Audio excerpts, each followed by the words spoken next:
Hello, guys, and welcome to the United Front Expansion Tournament.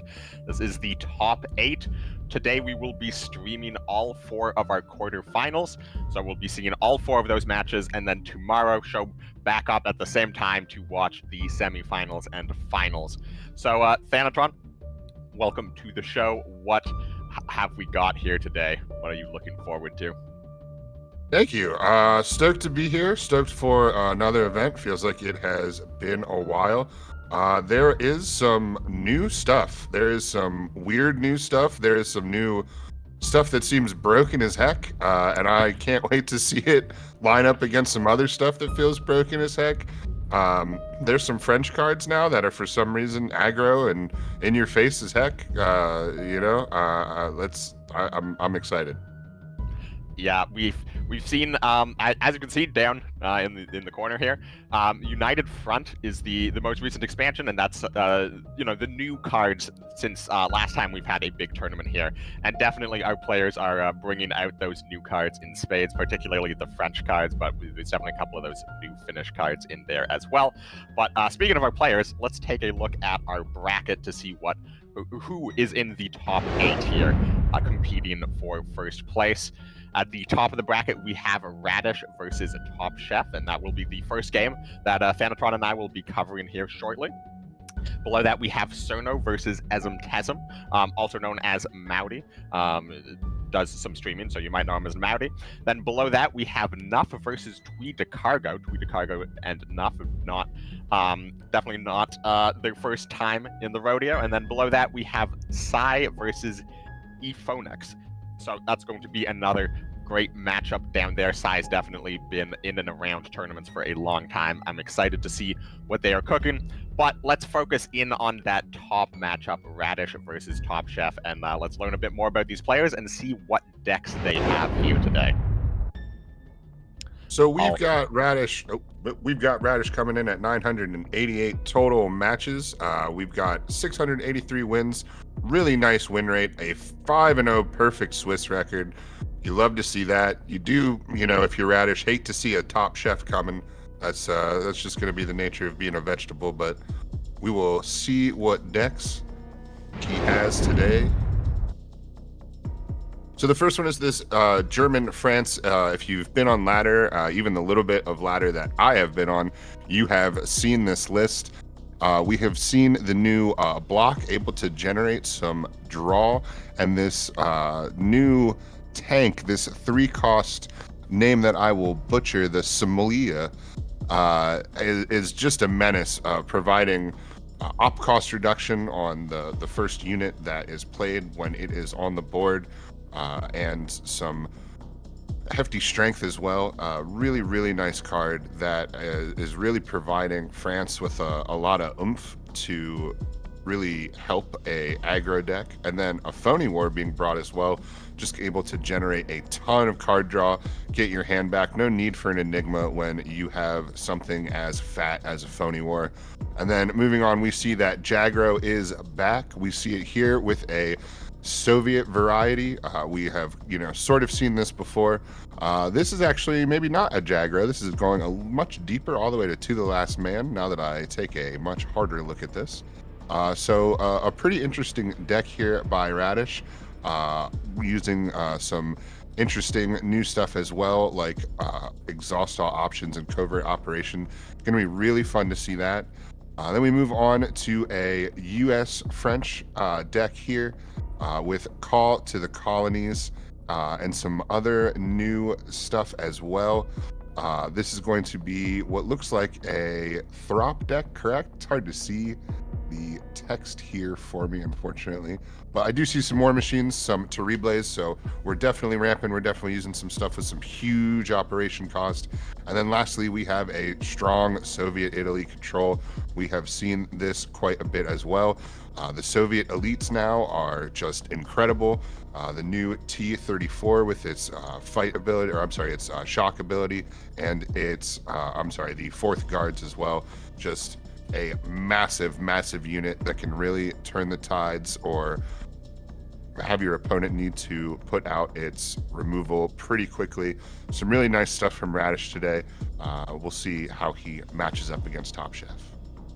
And speaking of Top Chef, that is Radish's reward for going 5-0 in the Swiss is being matched up against Top Chef. There's absolutely no bad players at this stage of the tournament. Top Chef with 1,094 matches with 700 wins, putting him at a 64% win rate. Also most played Britain, similarly to Radish, with a Swiss record of 3-2, narrowly squeaking in there on tiebreakers. But that is definitely not taking anything away from him because Top Chef is a player we have seen before and we know he can play. So let's take a look at his decks. And the first deck here is going to be the classic Japan-Germany aggro. And this is a deck that we have seen a lot of for many, many years. And it's seen a few new cards, or at least a few returning cards, so to say. So there's Panzer Grenadiers back in the deck. There was 3 Suppression with not that many air units to be drawing off of them. There was 2 Blitz Doctrines to add a bit more heft to the deck on top of just the regular Jagro package.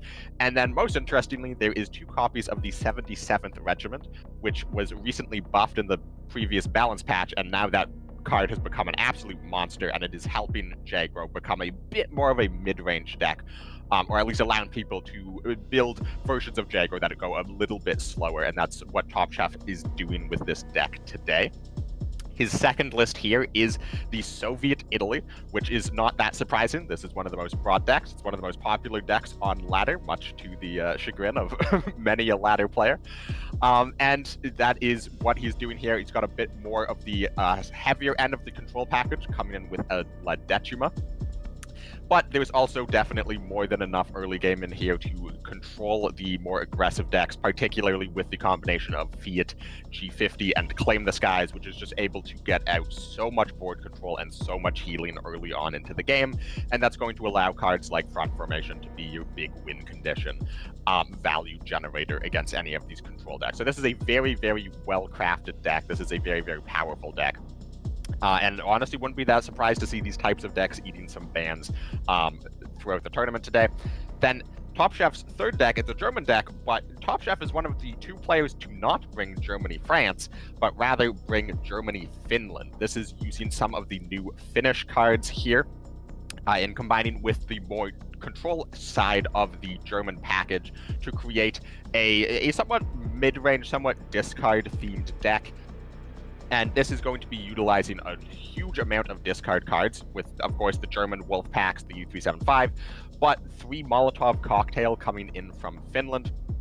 And then that's combining with some very powerful cards from Finland, like the Infantry Regiment 36, which is able to just blitz and shock, control the board very early on into the game.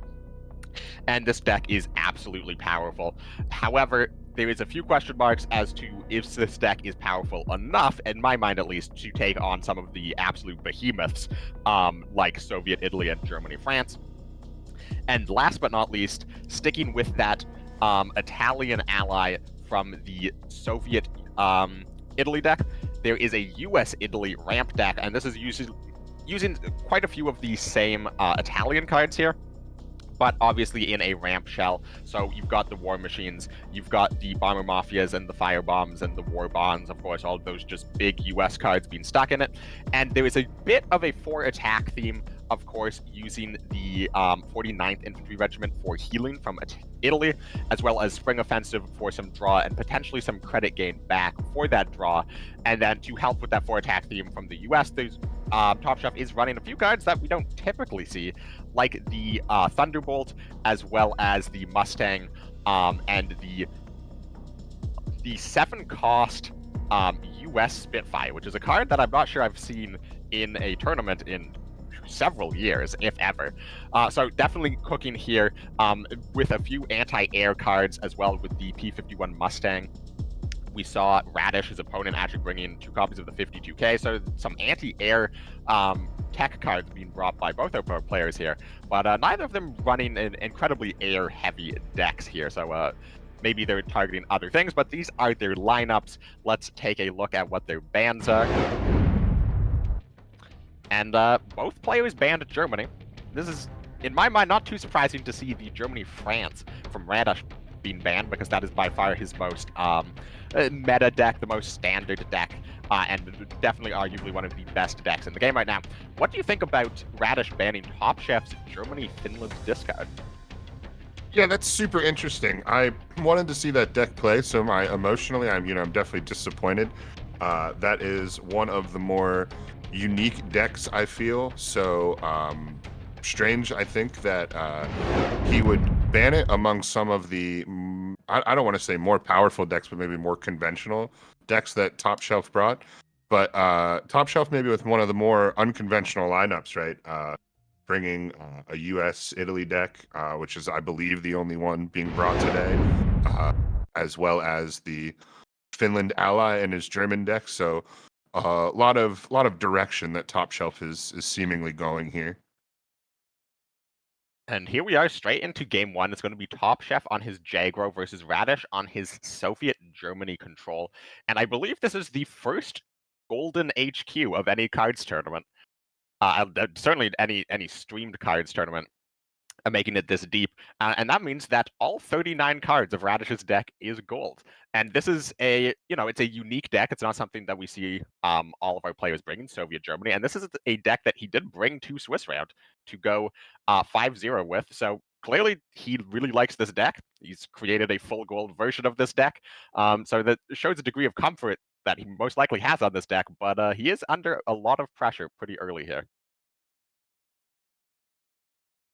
Yeah, and really big differences, right, in the Soviet deck. A much more completely traditional Soviet Italy on the other side for Top Shelf, whereas Radish with this much more in your face version. And Jagger just kind of going like Jagger likes to go. But this hand from Radish is just absolutely dominating Jagro here, and the Sudden Strike top deck to deny the draw off the Recon. We already saw the suppression come out on Engineers, preemptively denying healing, but that's not going to draw because of the lack of air units. And now On the Ascent is not a card you want to see with a suppressed Engineers on the board. And despite his name, it might be Top Chef who's cooked here. Yeah, it is looking really, really good here for Radish. Even if somehow Top Chef was able to take this board back. Of course, sitting on that Depths of Winter, big board clear. A lot of removal options now, drawing a hammer as well. A Sky Barons for any kind of large plane like a Dragon Slayer. And Panzer Grenadiers, it's a good draw. It's certainly one of the largest units in your deck. I believe it is the most expensive card in his deck. And at this point, Jagro, with these heavier builds of Jagro, they are able to come back from positions like this. It's certainly not going to be easy, but if you draw Blitz Doctrine into Panzer Grenadiers, that is a lot of value generation. That is a lot of stats you can get down onto the board relatively quickly. And with the Engineers suppressed, that is a huge component of Radish's healing gone. But here comes down to some more of his healing in the form of the SU, which heals for 3 every time a Soviet tank attacks. Which is a ton in the like scheme of playing a Jagro player, right? Not too complicated to maybe get 2 tanks down, generating 6 health. That is a lot. Definitely the difference between life or death, or maybe 1 or 2 turns against a Jagro player. And when you are able to just continually draw into these powerful options, like Radish is doing, a Panzergren here for Radish as well. Just a plethora of stuff to do. Readying the hammer immediately. Hammer in the hands. Oh, no. Game getting a little lagged behind here, but yep, we got a hammer and the Felderhall. I mean, the top deck second Panzer Grenadier. Top Chef would have liked to see some Blitz Doctrines first, perhaps, but it certainly can't complain with these draws.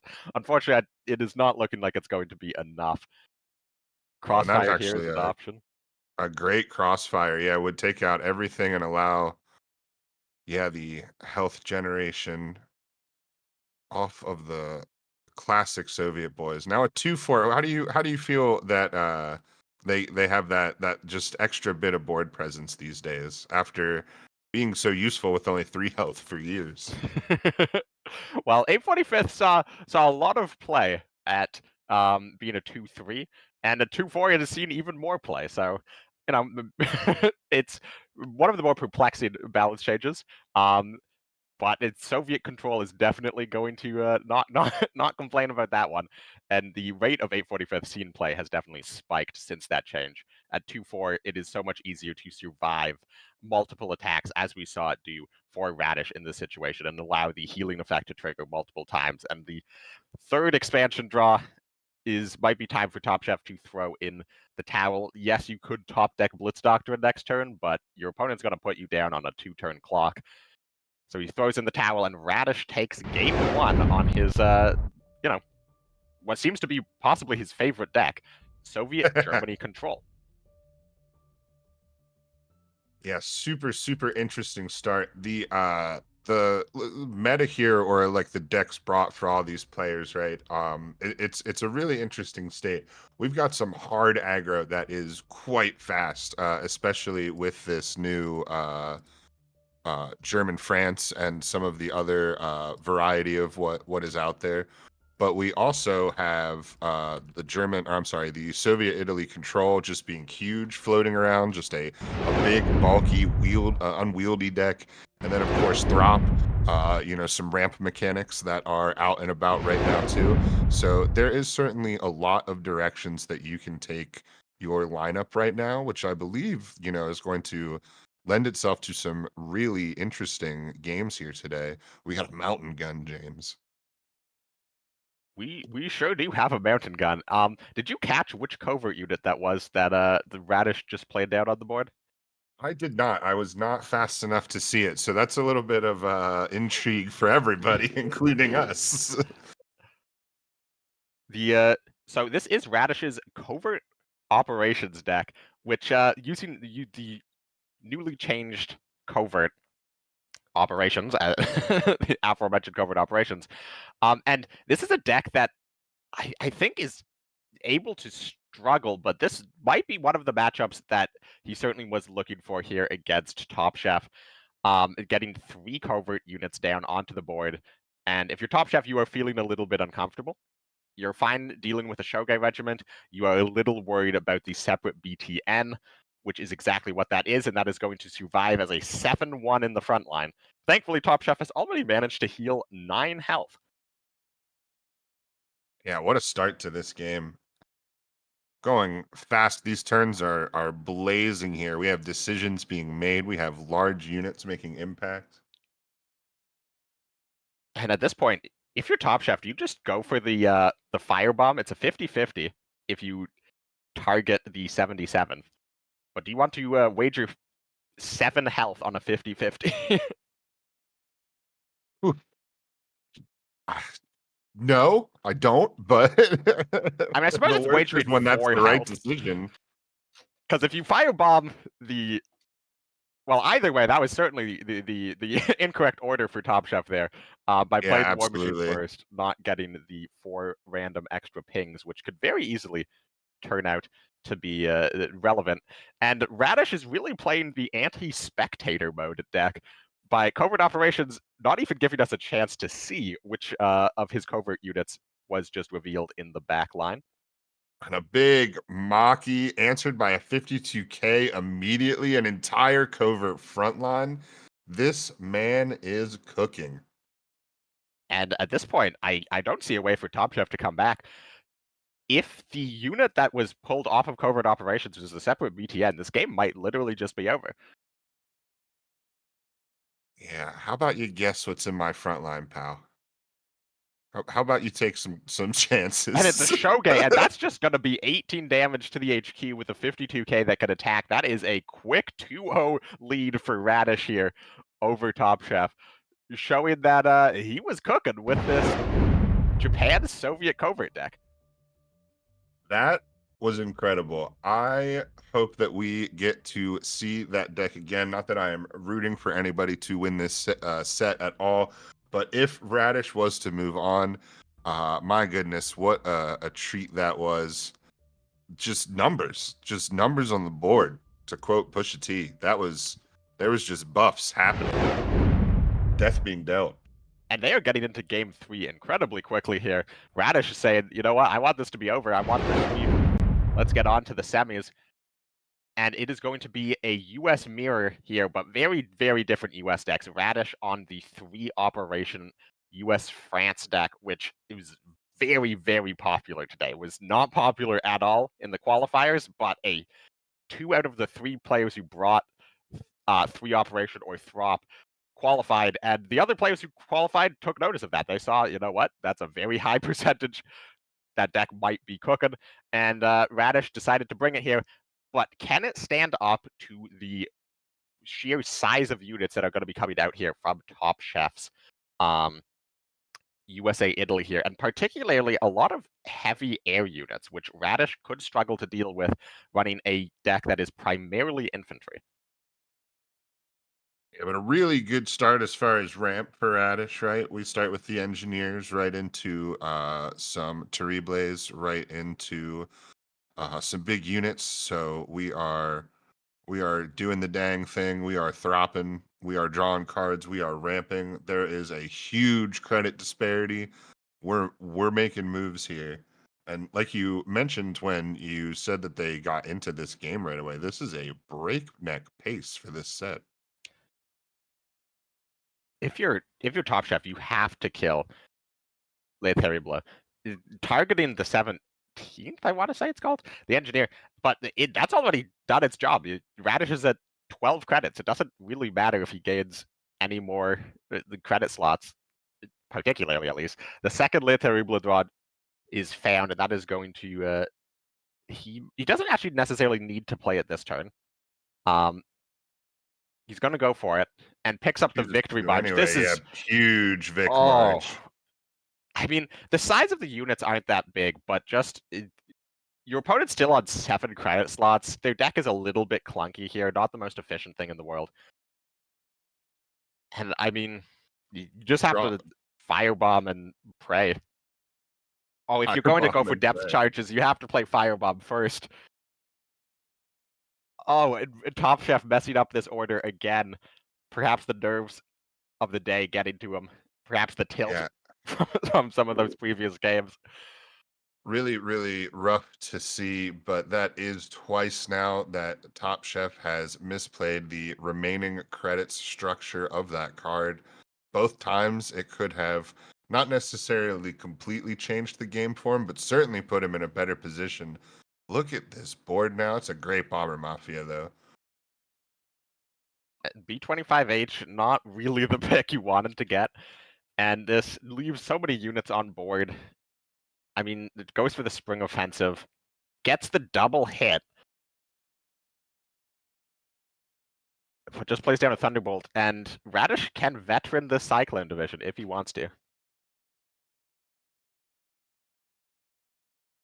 Drops the Calliope. Doesn't get any hits on the Thunderbolt. Goes for Bomber Mafia afterwards, picks a quick Mitchell, and he's going for veteran on the Cyclone. And getting veteran off on the Cyclone can sometimes be difficult because the only Shermans that are run directly in the deck for Radish are, I believe, 2 or 3 Calliopes, and otherwise you are relying on the single Sherman you get from the deployment effect of Cyclone. So getting those in your hand all at once can sometimes be difficult, but it is not proving difficult for Radish here, although that does walk him straight into the direct hit from Top Chef.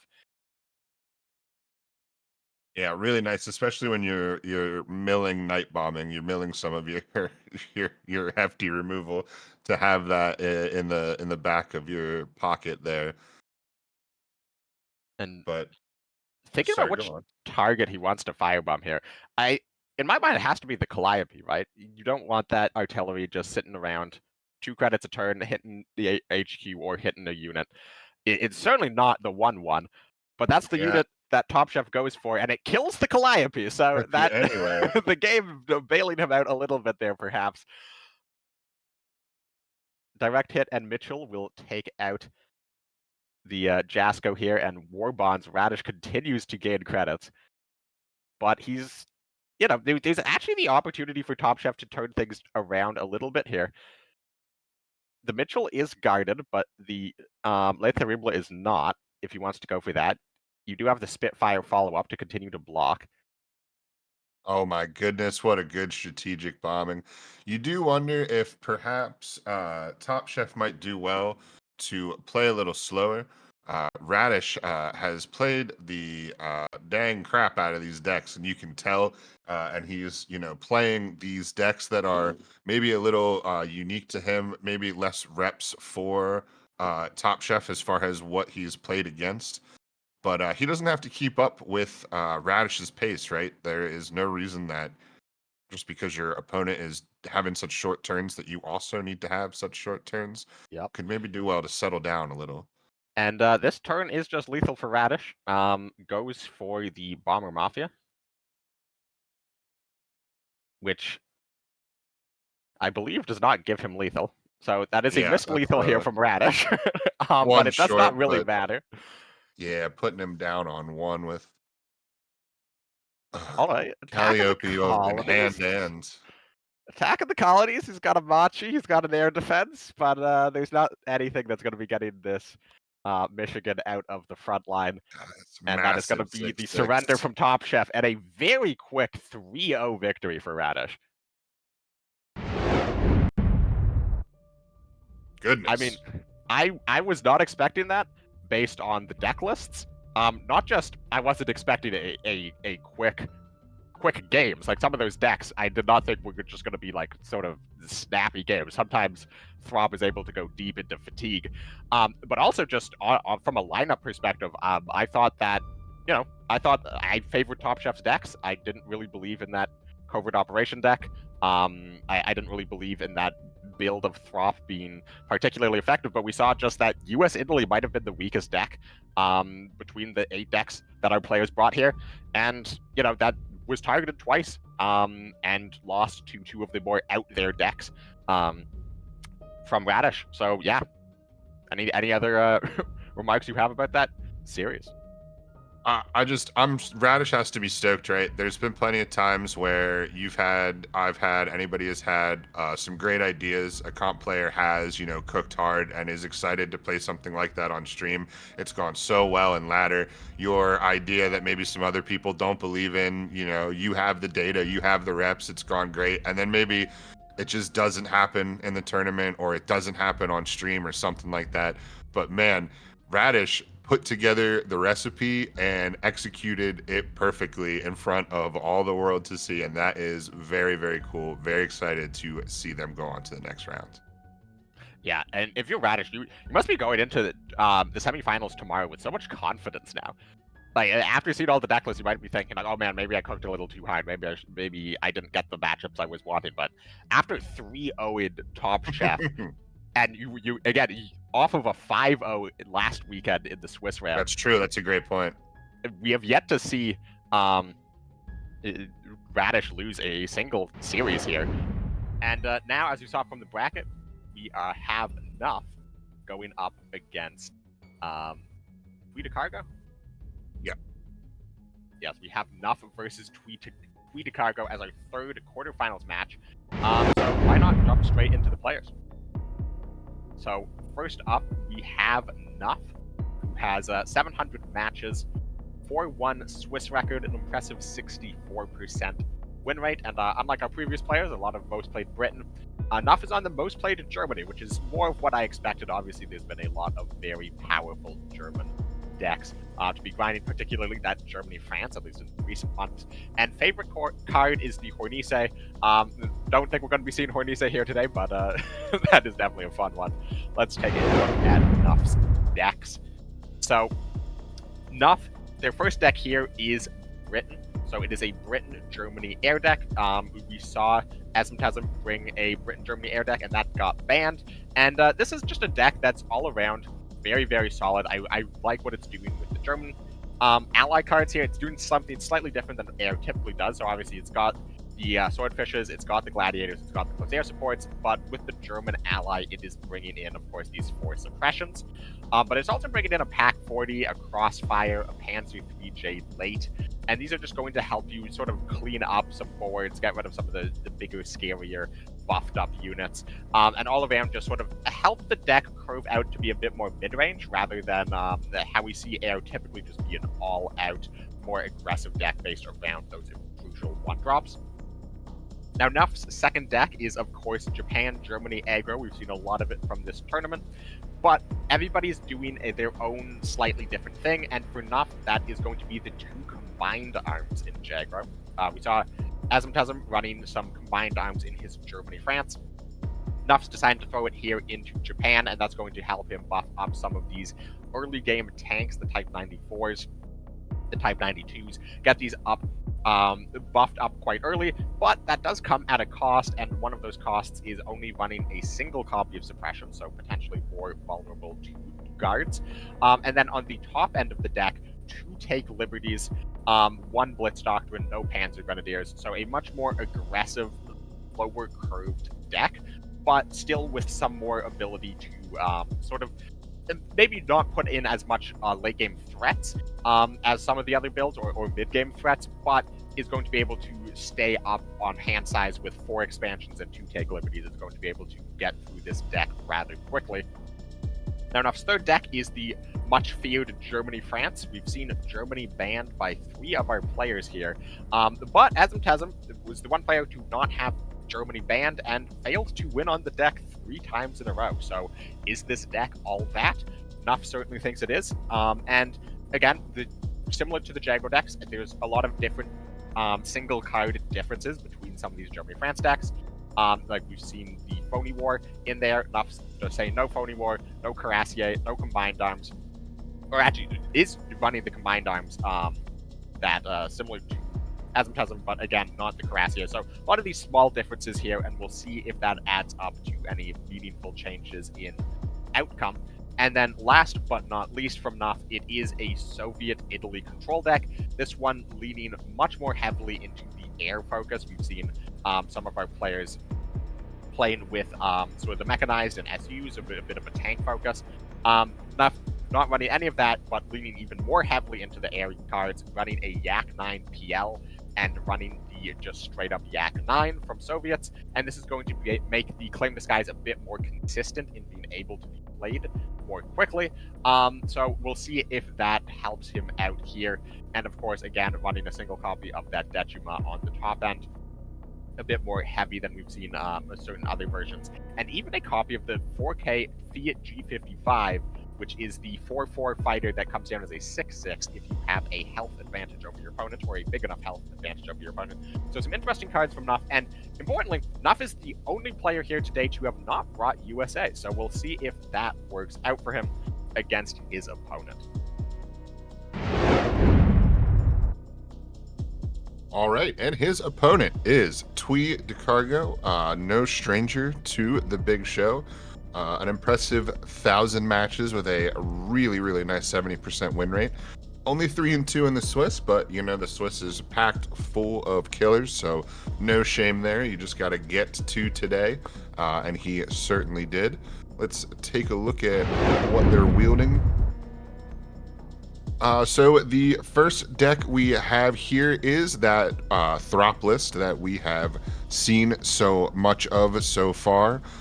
We do have our Free French Navy. We do have our 5E. I'm not going to attempt to say that like some of my much more cultured casting colleagues here.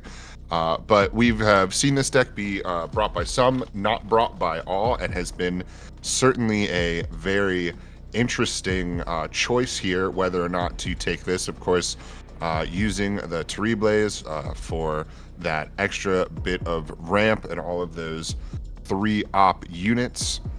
Some really interesting stuff here. And then the second deck, this German Finland, which I have really been chomping at the bit to see played today. Some really interesting stuff here with your Finnish cards and the way that they work with their temporary draw, giving you draw that you might have to either use the turn that you draw it or the turn after you draw it. And then of course cards like the Finnish boys to make it so that you cannot be discarded, therefore sort of guarding you against that double-edged sword. So that is some really interesting stuff, and I can't wait to see it. The prolonged siege, providing you some extra draw, right? Some really thick draw at the end of your curve that you may have to use directly, but if you have to do that kind of a move, then you probably need those cards right away, so shouldn't be too difficult. Some really interesting stuff here that I don't feel like we've quite seen a lot of, so excited for that. Then we move to what is a much more conventional ramp than what we've seen from a lot of people. A pretty, I'm sorry, not a ramp at all. This is the Commandos deck, correct? Yep, this is the Commandos deck that I saw that he was bringing. This is also a very interesting choice. We have a full Commandos deck, even going all the way back to Long Range Desert Group. Something that the deck used kind of when it originally debuted and was sort of making its rounds, wreaking a little bit of havoc before it fell out. And when it came back in certain iterations, didn't necessarily use that long-range desert group. So really interesting to see that back in the deck. And then lastly, we have our Soviet Italy that a lot of our players are bringing today. Just a big, hefty control deck. With some big planes, some big removal, some big AoE, and also both players enjoying the Yak 9 PL in that as well. That Exile Blitz Air, able to give it some extra punch, and then of course the Maki's having Blitz as well. A lot can really fly out of the hand on that deck. So some really interesting choices here. And here we see our bans. We have Tweed Cargo losing that Germany-France, and Nuff on his side losing that Japan deck. Although I think these might be the wrong nations for our opponents here, if I remember correctly. I do not believe Tweed Cargo had a Japan deck. Because it should be a Britain deck with that Britain USA Commandos. But regardless, I have no reason to believe that these bans are not correct. So it would not be that surprising to see the Jagro deck from Nuff being banned out. That is the fastest deck, and sort of the big difference between their lineup is there is the Throp deck from Tweed Cargo, where there's the Jagro deck from Nuff. So if that's not a matchup that you would be pleasant. It's definitely not a matchup that you'd be wanting to get there. So banning the Jago deck, and then on the other side, just banning the France deck. Again, just the fastest deck from the opponent. And we've seen some amount of disagreement with between the players on, how scared of this Germany-France deck should we be? And that's a good question, because we've only seen it played in 3 games, and it lost all 3 of those games. So what do you think is the deal with the Germany-France? Do you think it is as necessary to ban as some of our players seem to think it is? So I don't think that it's necessarily a thing that you have to ban because of its own strength, right? I think it's an incredibly strong aggro deck, and it just depends on your lineup. If you're building a lineup that you feel that you can handle aggro decks, then I don't know that it should scare you any more than like Prime Jagro did, or any of the other sort of Prime rundown aggro decks that this game has featured quite often in its history. I think Starry made a really excellent point when she was talking about how well Ezin Tezin played, even though he lost an 0-3 set, and about how perhaps he kind of prepared for maybe like some different lineups here. And I think that latter is a lot of this German-France and a lot of Jagro. So there is a chance that that sort of informed these players to prepare for like a much more aggro meta. And then in the Swiss, right, we only saw, what was it, a couple of Throp decks, and now we have 6 out of 8 Throp decks. Certainly the percentage has really shot through the roof on the Throp decks. And then of course these big Soviet controls. So I definitely think there is something to people maybe trusting the ladder scene a little too hard, or letting it sort of sway them into thinking that the game is in a much faster state than it might be in. Which then sort of lends itself to that fast German-France deck kind of getting that aura around it of being so scary. So be really interesting to see what happens in this set. And speaking of that Throp deck, we've seen both the players who have played Throp have won with Throp and have advanced onto the semifinals. And one thing that I've definitely noticed about the two games that we've seen from Throp is it felt like the Throp decks really hit their engine. They hit the sort of crucial cards that are like one-ofs or two-ofs in the deck. I would love to see a Throp game where the Throp kind of has to doesn't just like have a hand that just plays as smoothly. I'd love to see if the deck is capable of standing up if you don't hit a early Laeteri Blow or you don't hit Moroccans for that like early game healing. Is it able to withstand the pressure from the more classic meta decks that we see? And speaking of classic meta decks, there is a Germany-France going up against a Commandos. Well, the Commandos is maybe not the classic meta deck, but certainly the Germany-France. And potentially going to keep a dive bomb in here to deal with an early Commando. Yeah, that could be really, really smart. We'll definitely have to see as this set goes on. And just to piggyback on your last point, although Throp is not currently present in this game, certainly bodes to have its impact in the match as a whole. And I just also wanted to agree, like it's going to be really interesting to see how Throp plays when it doesn't Throp. How can you Throp without Throp? That sort of functionality. Basically, it's floor, right? We've seen its ceiling, but we need to see how capable that floor is as well. And the mulligan is through. And Nuff does pick up the dragons, but had to toss away that Aunt Frida to find the dragons. So nothing great to go with it on turn one. And it seems to be contemplating holding it back, potentially going for the Errata, but I feel like you're probably going to want to play Wirblewind on 2 and Sabua on turn 3. And decide just to throw the Errata as a unit already. Saying, you know what, I'm probably not going to be able to draw with this game. Let's just get it on the board. It's an interesting strategy.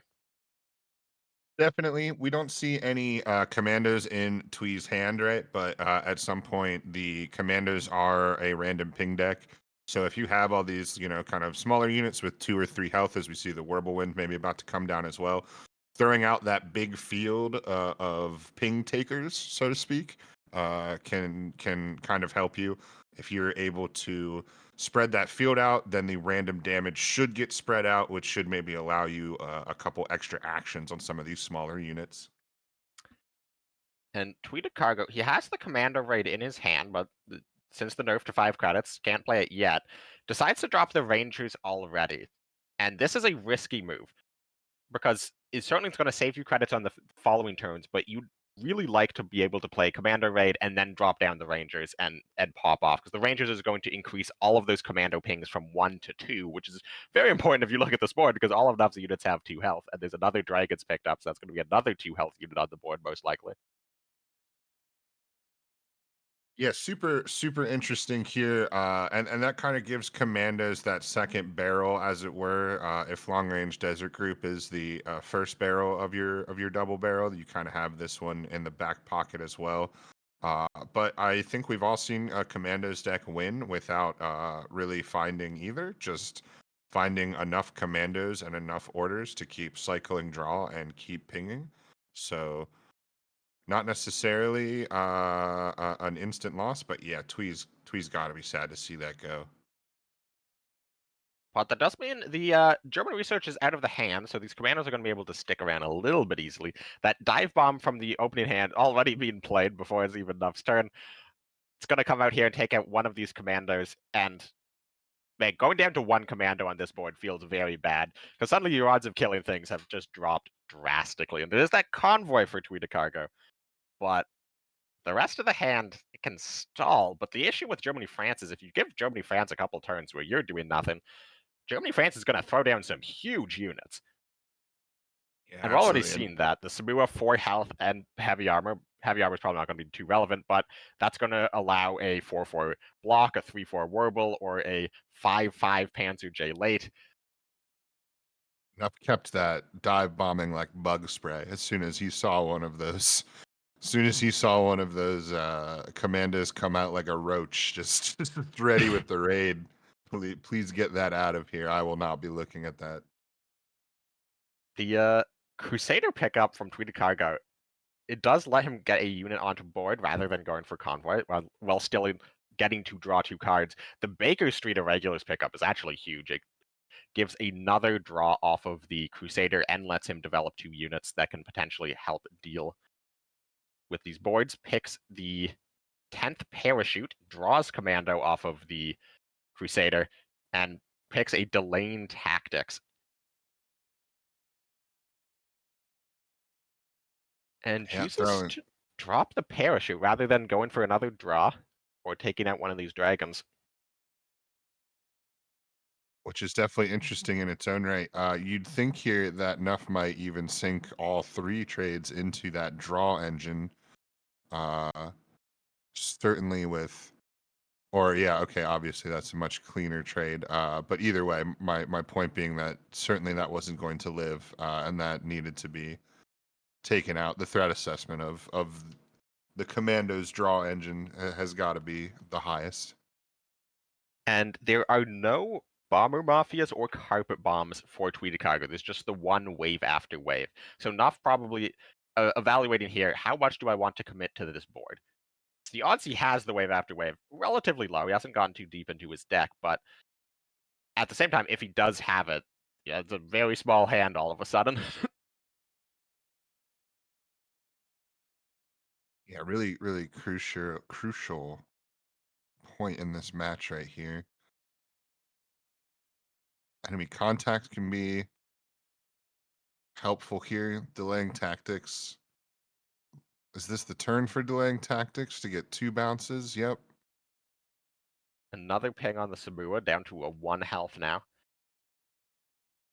Do you just direct hit it at this point to guarantee the kill? That doesn't make the rest of your turn feel great. I guess you start with enemy contact. See if you get your ping right. Yeah. You have a 1 and 4 here, or I'm sorry, 1 and 5. So 20% you get the magic. Otherwise, you take care of it yourself. There's 2 pings though coming out, so it's a slightly higher chance.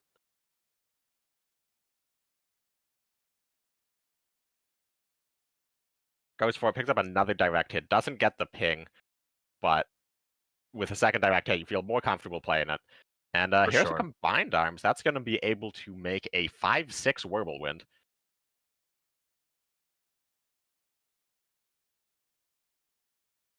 Yeah, you gotta feel like Nuff knows to do that now, to give it that extra health to protect from those commando pings, let it soak up some damage. Any other time, right? Your gut instinct might be to save it. For the other one, nope, we're gonna go with the other one. We're just gonna push the damage in. And don't know that either play was wrong. Well, you got to start with the convoy here. Pioneer's a good convoy cheaper pickup, but I mean, it doesn't save you a credit on this turn, and it takes up a board slot. So because he went for the Pioneer, he can't play this Commando that he drew without trading first, which does further limit his credits. Yeah, perhaps thinking about maybe trading one of the... No, because then you won't be able to Commando raid. You won't have the money. Yeah. And he has to hit the Whirlwind, which he wants to pin anyways, so that the unit dies. But maybe that will lead him towards direct hitting. But you still have to pin the Whirlwind in case all of your commandos miss. Yeah, really taking his time here, which I think is the correct call. Third commando, we're going to get 3 pings. We're going to get our pin. Pretty decent. And at this point, you're at 12 health, but you're basically out of cards in hand. You're out of healing in hand. Surely you want to just remove the damage from the board. He chooses to pass, holds onto that direct hit. Very afraid of Asia Store. Oh, now perhaps seeing that he had it in the bag? So, there might be some weird things going on here with spectator mode.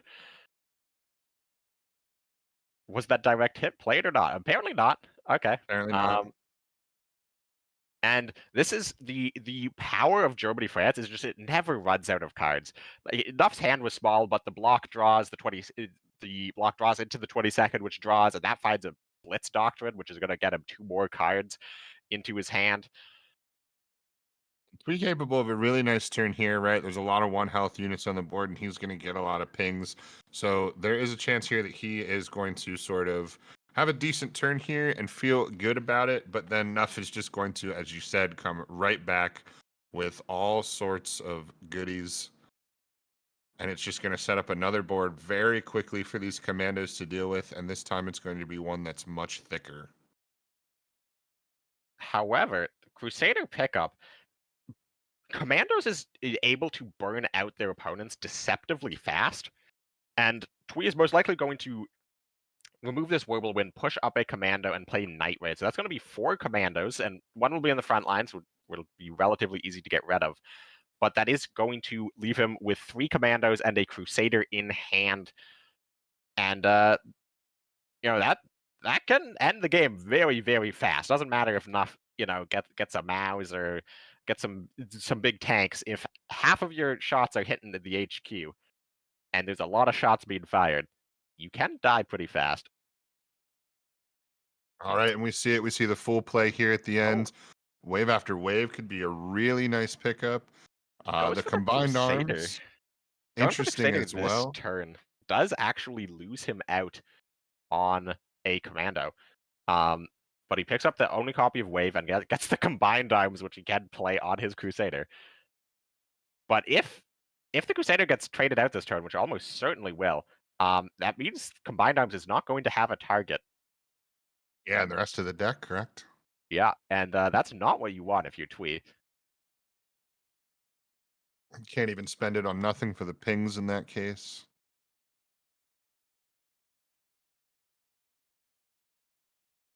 Can't use it to activate the extra damage on wave after wave. And I have to assume, as you said, and as we said before, there's no way you're letting the Commando's draw engine live. But he might suppress it instead of trading it, not...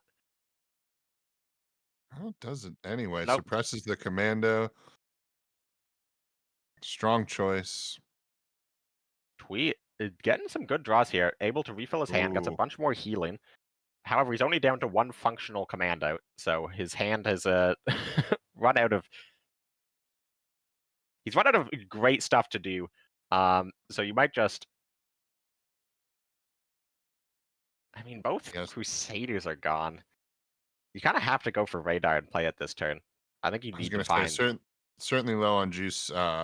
It definitely feels like draw is the necessity, but chooses to tech up. Yep, and I mean, he can push Pioneer to the front line, he can push the other Commander to the front line, and you're basically saying, hey, if you spend your turn playing Contest Doctrine and not doing anything important, I'm going to make an 8-8 and hit you in the face with it. Unfortunately, we see that Nuff has the Panzer J late, he has the Panzer 2A, and he's not going to be able to play these with the buff from Contest Doctrine, but you don't really care that it's not buff from Contest Doctrine if your opponent's, a Commando deck with 1 Commando. Yeah, and Nuff, a good experienced player sees that tech up, knows that synthetic rubber is the thought there, is the fear. Oof, America or is gonna get you a draw. Not really good on the ramp. It's gonna enable the wave after wave though. Don't know that you want to burn wave after wave for 1/4/4 tank. I'm gonna guess no. But as you said, finding useful material is proving to be difficult here for Twee. And something I really want to highlight here from both of our players, Nuff and Tweed Cargo, they're very experienced tournament players. They've been around the scene for a while now. Both of them are spending a lot of time on their turns. They're thinking through their turns. I feel like this game has already gone on longer than the last set. And it's really paying dividends. Like, both of these players are playing excellent games. And it just goes to show that, if you're able to settle those nerves and sort of strap in and just play a serious game of cards where you're locked in and you're concentrated, it does pay off. The Schützen top deck, though, for Nuff will take out the last commando on Tweed's board, but there's a lot more of those commandos in the deck.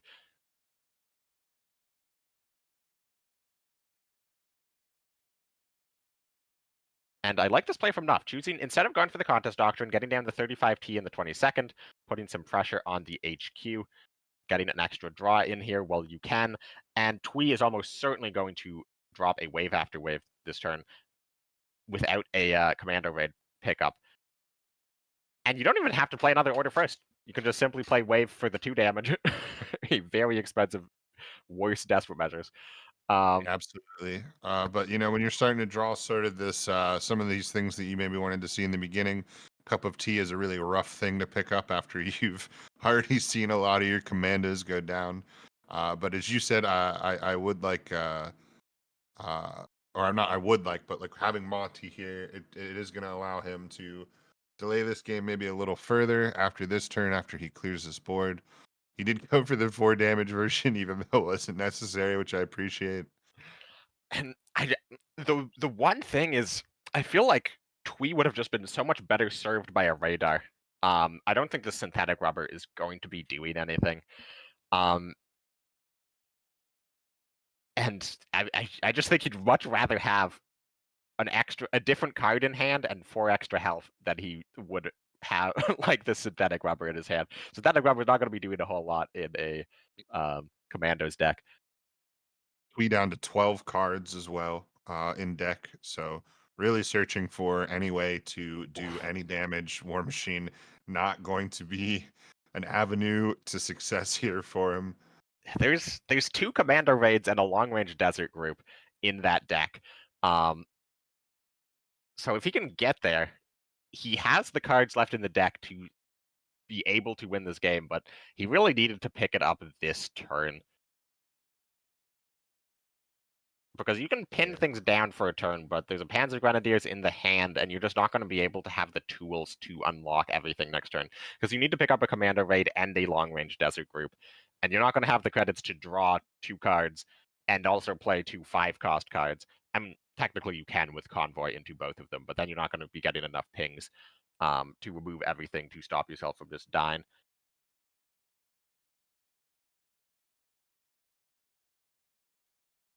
And we see Panzergren basically guaranteed here, although enough thinking about it now. Nope, yep, we're going to go with it. We're going to slam some damage in. Actually, we're not. We are going to, oh, yep, no, we're going to fully slam. We're going to fully slam the dam. And we are also going to throw this Restorer down. We're going to present multiple pathways to lethal, knowing that even if you somehow find long-range desert group and some commandos, you're not getting enough pings to take this board out. Just some unfortunate draws there at the end for Tweed. Those 2 War Machines at the Mega Street Regulars, just not the cards he wants to find at that point. But that is one of the downsides of the Commando deck, is it's a little finicky at times in the order it needs to draw the deck in. We saw those 2 Crusaders coming down earlier in the game, not able to get as much draw off of them as he apparently needed to be able to get to those commando raids. So that is Germany-France winning its first game of the tournament, and Nuff taking a 1-0 series lead. And a really interesting choice by Tweed, right? Do you think that there's something that he's maybe trying to target or call out with that commandos play? Or commandos, bringing commandos, or do you think that there is like a clear, better British deck option there? I know a lot of people favoring the Brit-German air, which I think I would certainly favor over a commandos deck, but I also am a noted commando hater, so.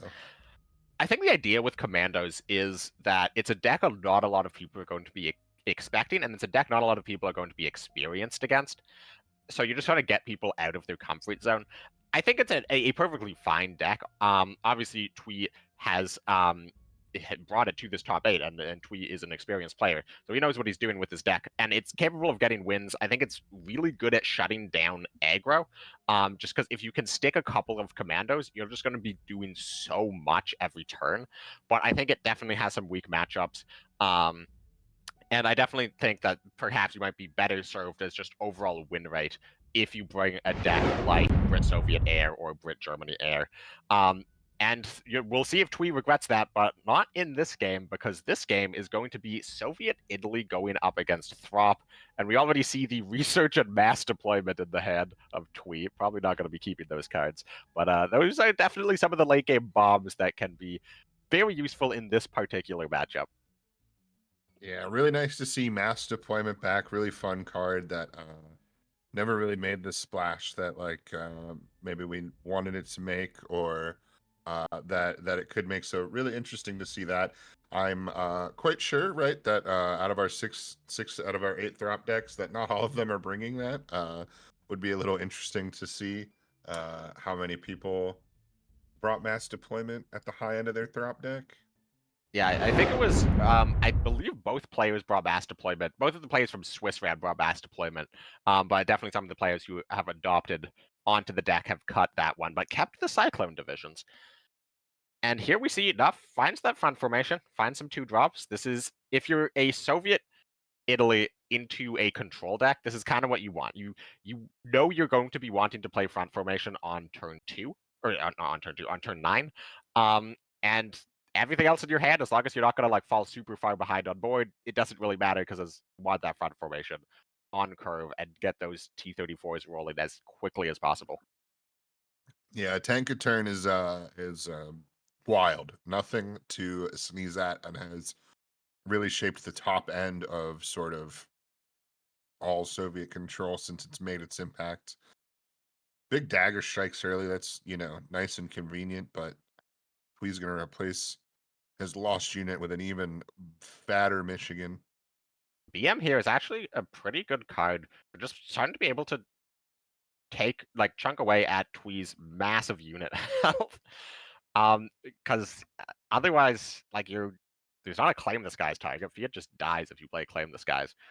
So this is, you can play 845th at attack face, but I think just going for the BM, getting some damage in on this Michigan.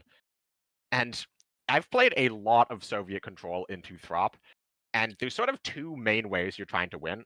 One is either you can shut down their healing and just burn them out with the Machis, with the, with the front formation, and different decks run different additional cards to help get that damage in. Nuff is running the Yak 9 PL, which is another blitz fighter.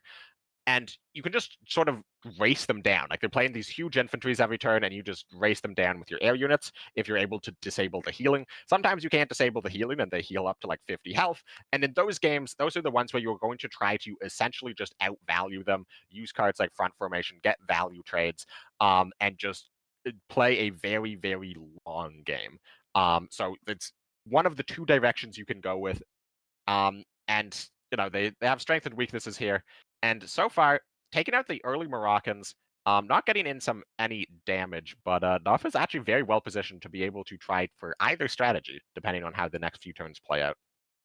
Yeah, we mentioned that 2-turn kill of the Michigan, and how, clean it could be if it went off without a hitch, and it certainly did.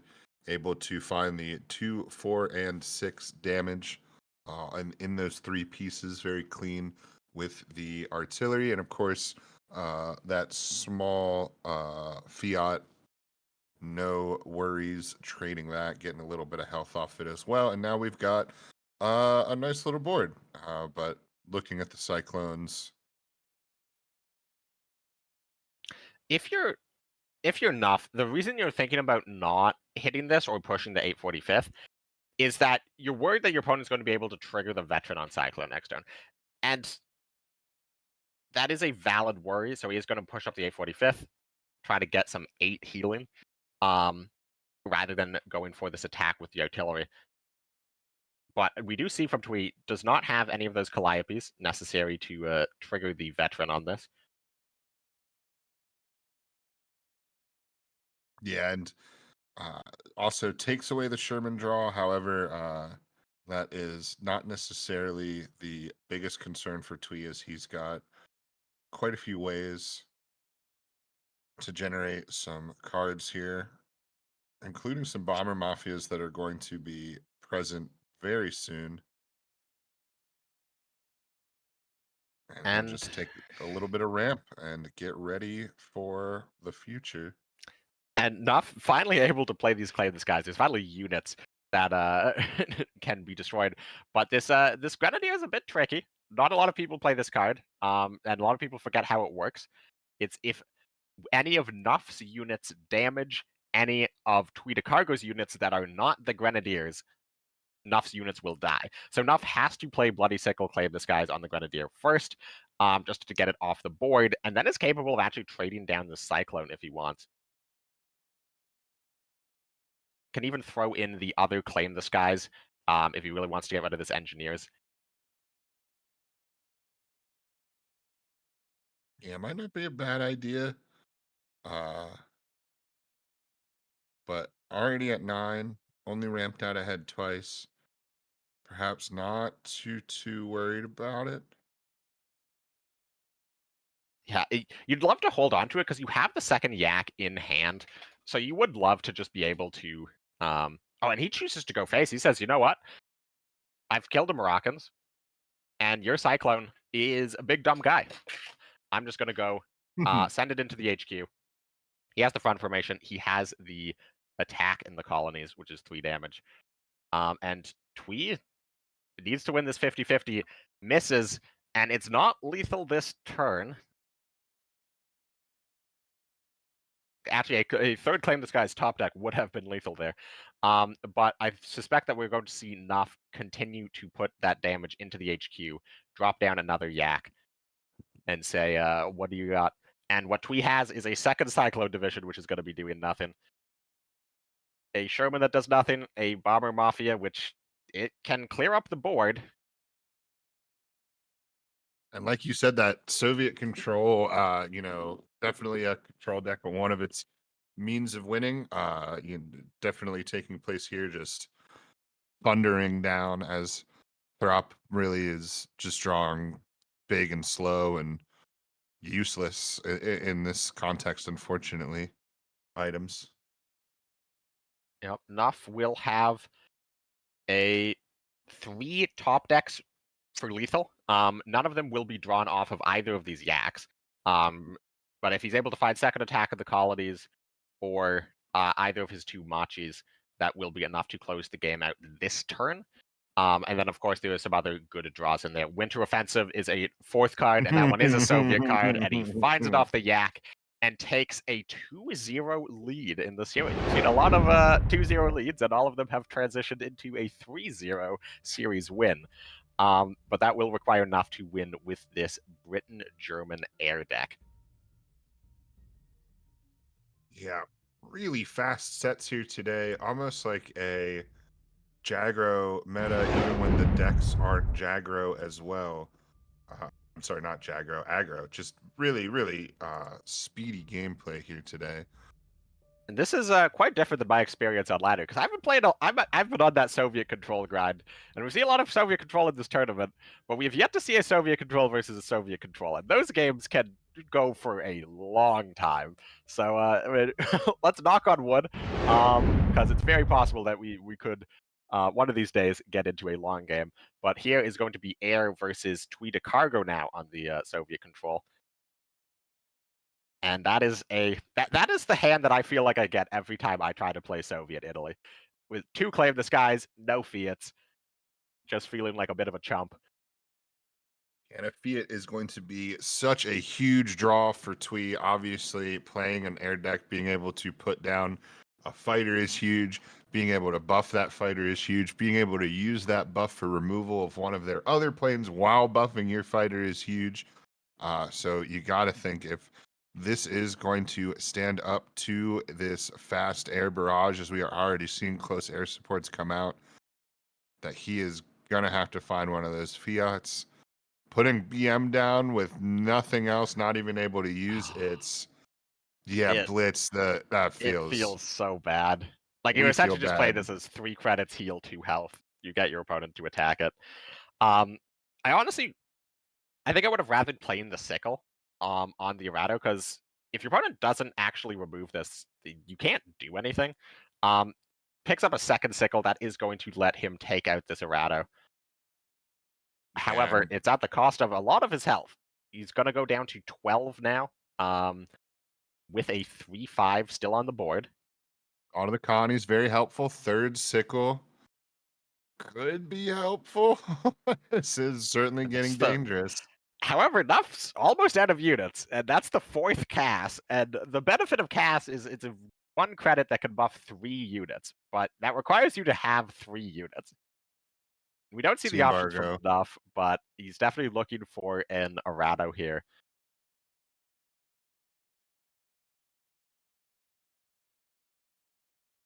Wants more planes. Gonna get more planes. Albacore. Albacore is the card I meant to say that he's looking for, but I don't think you play it. I think you just go face. Having to lion for a day a 1 credit swordfish. Tweed Cargo only has bad feels for this game. Looks like we're finally gonna see something not go 3-0 here. Yeah, if you're Tweet and in this position, you're just thinking, "Oh, I'm in such a tear." Like, is it going to be the Kitty Hawk? Are they going to have like a huge swordfish board refill?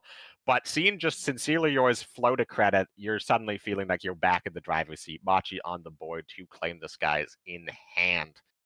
Yeah, and a little bit of health in the hand as well, and some extra removal with the dagger strikes. Although with the Maki out, that's probably not going to be relevant unless we see a huge plane crafted by Nuff.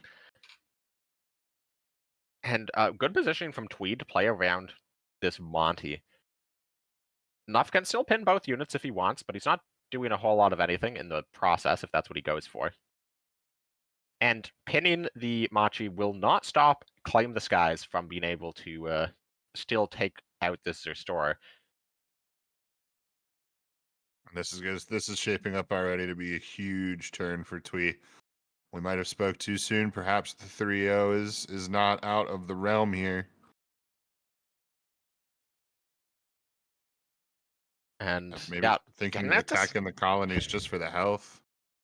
Yeah, you're not feeling comfortable on 8. There's no way to immediately die in this position, but there's definitely a couple ways for a board to be set up, like a 2-turn lethal to be set up that you're not feeling too happy about. So I suspect we're going to see Attack in the Colonies claim the sky and push 6 into the HQ.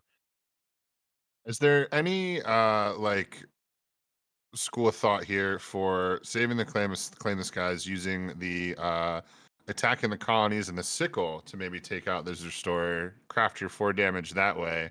Obviously, the sickle is going to make it only 4 health instead of 5 health, but then you're still doing the 5 damage to face with the Maki and holding both claim the skies for maybe bigger problems. But of course, this is a fantastic line as well. The HMS pickup, it'd be a lot better if there wasn't this 6-4 Machi in the way. That's just going to take out everything. And this is one of the issues with the German deck is these suppressions. Sometimes your opponent just doesn't have great units to suppress. Like sometimes it's just a 1 credit tax to try to find a card that does something. Ultra's actually not a terrible pickup if you're just gonna pass. Just thinking that Ultra could be a really nice sneaky play.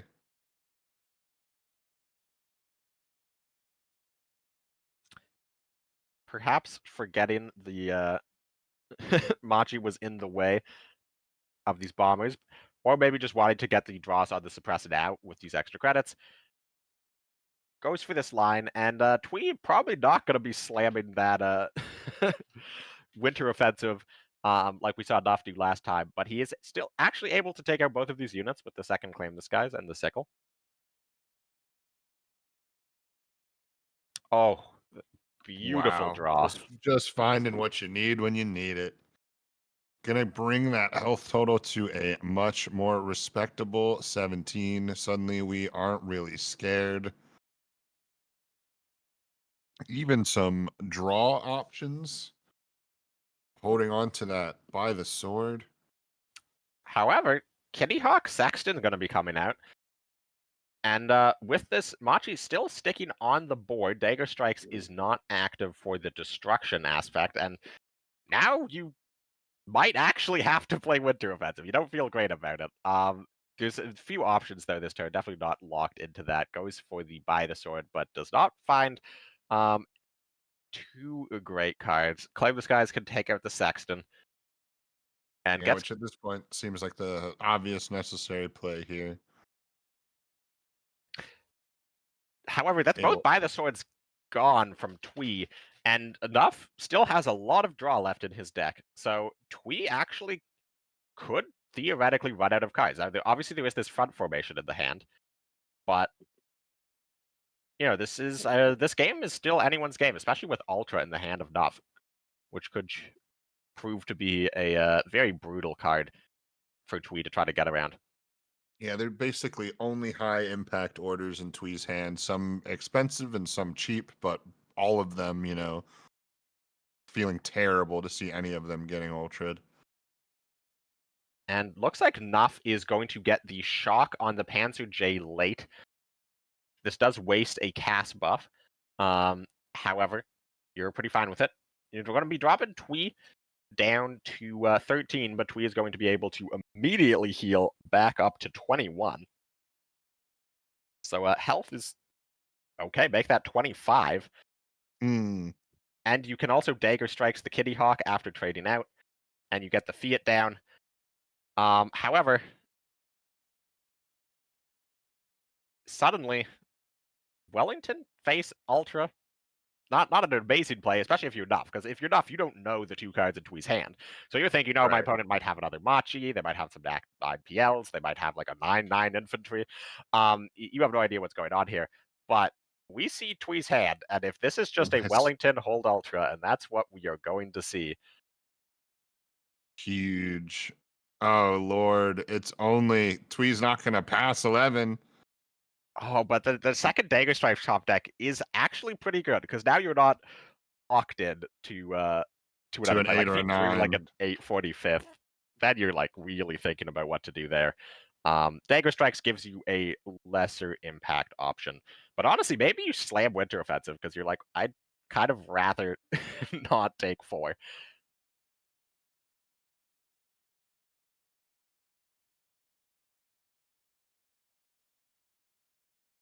Ultra goes off, and Winter Offensive comes out. So now Twee is down a huge chunk of healing, but he's still at 25. And Ultra's gone for this front formation. And the race is on. Yeah, and we rough claim the skies draw. We see the cast in hand and the 3 planes, so Nuff basically with exactly what he needs to win the race. And Twee doesn't even have a car.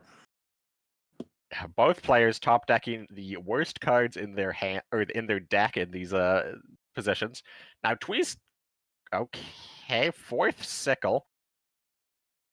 Not a great card, because you have to play it, but you also don't want to take any more damage. You're down most of your healing. The draw. However, if you can find a Fiat, suddenly things just start looking up. Like, if Twee is able to find a Fiat, I think he closes out this game. Obviously, there's a few other really good draws he could get as well. Like, even like a Corson, just slam down a big guard, shut off these fighters. And the Maki, that'll do it too. I was gonna say, I believe he also has a Yak PL, so like there are possibilities here. Oh, that buff, not getting the Fury instead getting the +2/+2 as his opponent has an aircraft, so making it a trade with the Maki, that is a big deal as well for Nuff. And moving the bomber up. Might as well. Yak 9. This is going to be a pretty easy turn here for Twee. Just simply trade out. Your opponent has 1 card in their hand that they have not been playing, so it's presumably a dead card. In fact, you might even be able to know specifically it's Crossfire if he looks at the deck list. And you know, another Yak 9 coming out with these just steamroll of T-34s. I think we are getting pack 40 nothing. Yep, this feels like we could we're getting to the point where we can call this in Tweed's favor. Nuff obviously going to play out Oh, and a one more turn, but KV. that's gonna be the Is nail in the coffin. literally any way that Nuff could get back in the game, he would now just be punished for with a massive amount of damage. Every draw costing him health from that KV. Yeah, as you said, this is good to call, good to declare. The 3-0s are not stopping. If No, you it's win game one, you're gonna win the set. Tweed Oh was wait, the sorry, one no. on there. I can't read. And that is So the we're 3-0s going to are be over. headed to our first ever game 4 of this tournament. And Tweed getting a win on the Soviet deck. I mean, it's certainly a deck that you expect to win on. Soviet Italy control is an absolute beast. Honestly, I'm surprised we haven't seen it banned more often here. But now you're left with Throp and Commandos, which are two decks that you're probably feeling a lot less confident on being able to confidently get an easy win on. And the question is, which does he bring first? If he wants to win this series, he has to win with both of them. But are you the type of person to bring the hardest deck first, or do you want to build momentum by bringing them in order of how easy they are to win? So this is sort of like an age-old question, and I don't think there's a right answer or a wrong answer. I have definitely been in situations where I have decided in a sort of screw it, we ball way that I'm just going with the hardest because I have to get a win with this, so it doesn't matter if it's the first win or the last win of me getting the wins. I have to get the win with this. I might as well just do it. But I think there's also something for sort of tilting your opponent, and as you said, momentum, right? You get it all the way back to an ultimate game. You get those 2 wins and force that 2-2 tie. Even if they have the advantage deck wise, they're thinking about, God, I don't want to flub this. I don't want to get reverse swept. I've So been you in get the that knees position clacking. before, and yeah, you get to that game 5 and you wetting. And Nuff just can't catch a break. Does he run Swordfish in the deck? I'm not convinced at this point. And on the other hand, Tweed's very good hand. Particularly, Yeah, this Tweed's hand gets balling. a lot better, and Nuff is going to pin his own unit with Desert Dust to get out these garrisons. And this looks like a very silly play. These garrisons sneak up on you with how much damage they're able to deal. Yeah, and at some point, anything to be able to get a cast going that's not just on one unit, being able to get the sea embargo onto the pinned airplane, or we have a Spitfire here. Although I would still think you maybe do the sea embargo here. There's not much else to do. Yeah, if you're Nuff, you're in a terrible position because your opponent has the credits to theoretically play a strategic bombing, so you're like, oh, I want to get these casses down. But you also know your opponent has a B-24J in hand to suppress 3 of these units if you do try to buff out of strategic bombing range. So you're kind of forced to just play this Panzer J late, probably on the other side of the HQ, and just say, you know what, you're going to play down a big bomber, probably suppress these garrisons. And you're just crossing your fingers that there's no strategic bombing.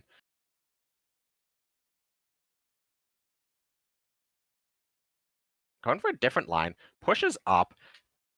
Looks like he's thinking about playing a close air support. I don't like this. The pushing up and playing the guys, that's a very interesting play. Okay, he pushes up both. He's splitting the threats here.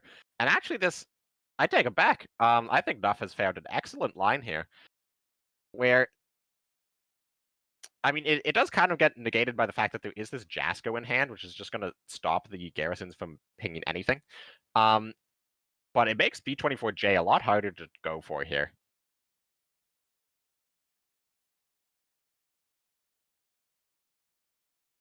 Yeah, spreading out the buffs, spreading out the units.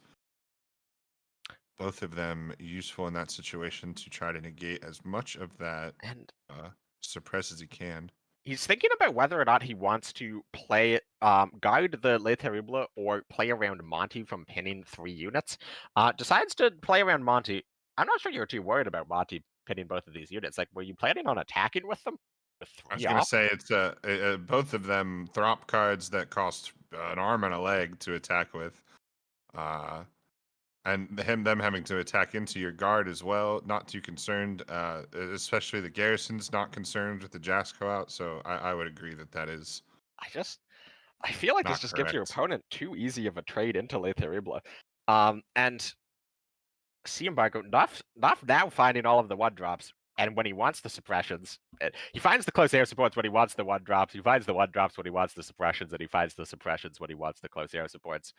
Not this just kind of feels bad for Nuff. The most classic Brit airline you can draw, really. This is the situation where you want to find the suppressions. There was actually units to suppress, unlike the previous game. Would have also probably liked to find a shark there. Instead, finds an albacore, which is definitely going to be a relevant card at some point in this game, I'm sure, but not immediately. Oh, I don't know about playing this Cass. Okay, Cass and continues to push up. Holding quite a powerful front line for an air deck.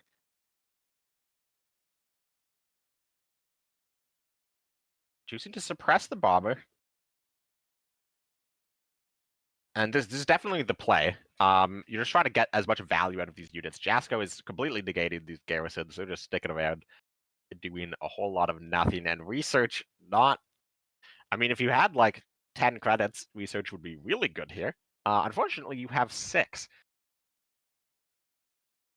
Yeah, and again with the, just really happy to ignore those garrisons as long as Jasco's out. So until Nuff can find some sort of answer for Jasco, probably just gonna have those garrisons be next to useless.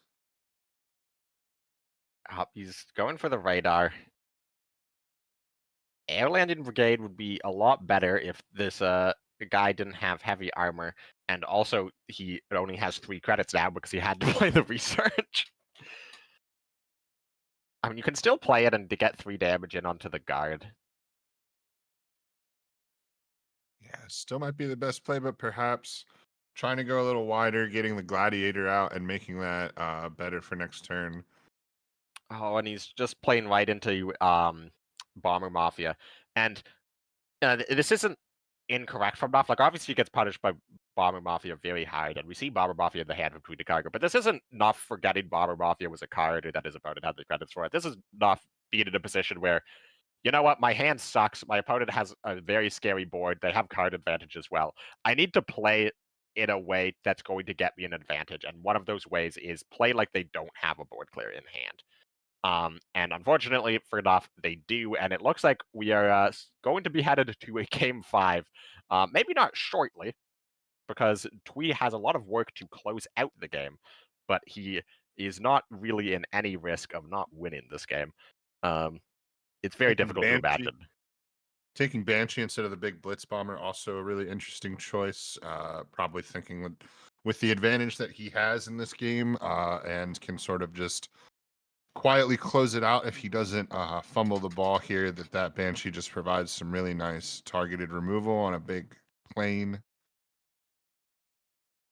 Yeah, and Nuff running 1 Crossfire, no wave after wave, so there's not any big void clear turnaround cards that he can get.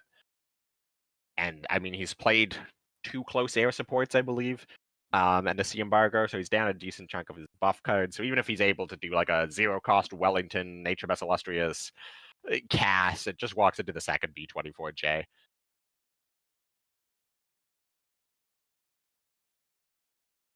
That's not going to deal 3 damage because the heavy armor applies first. It can let him trade this garrison into the Cuirassier, but... Oh, and I'm apparently wrong. Heavy armor applies after. That is interesting, and possibly not how it worked before. I could just be dead wrong about that. Either way, if you're Nuff, you're happy about it, but fishy. it's also not going to change things around a whole lot.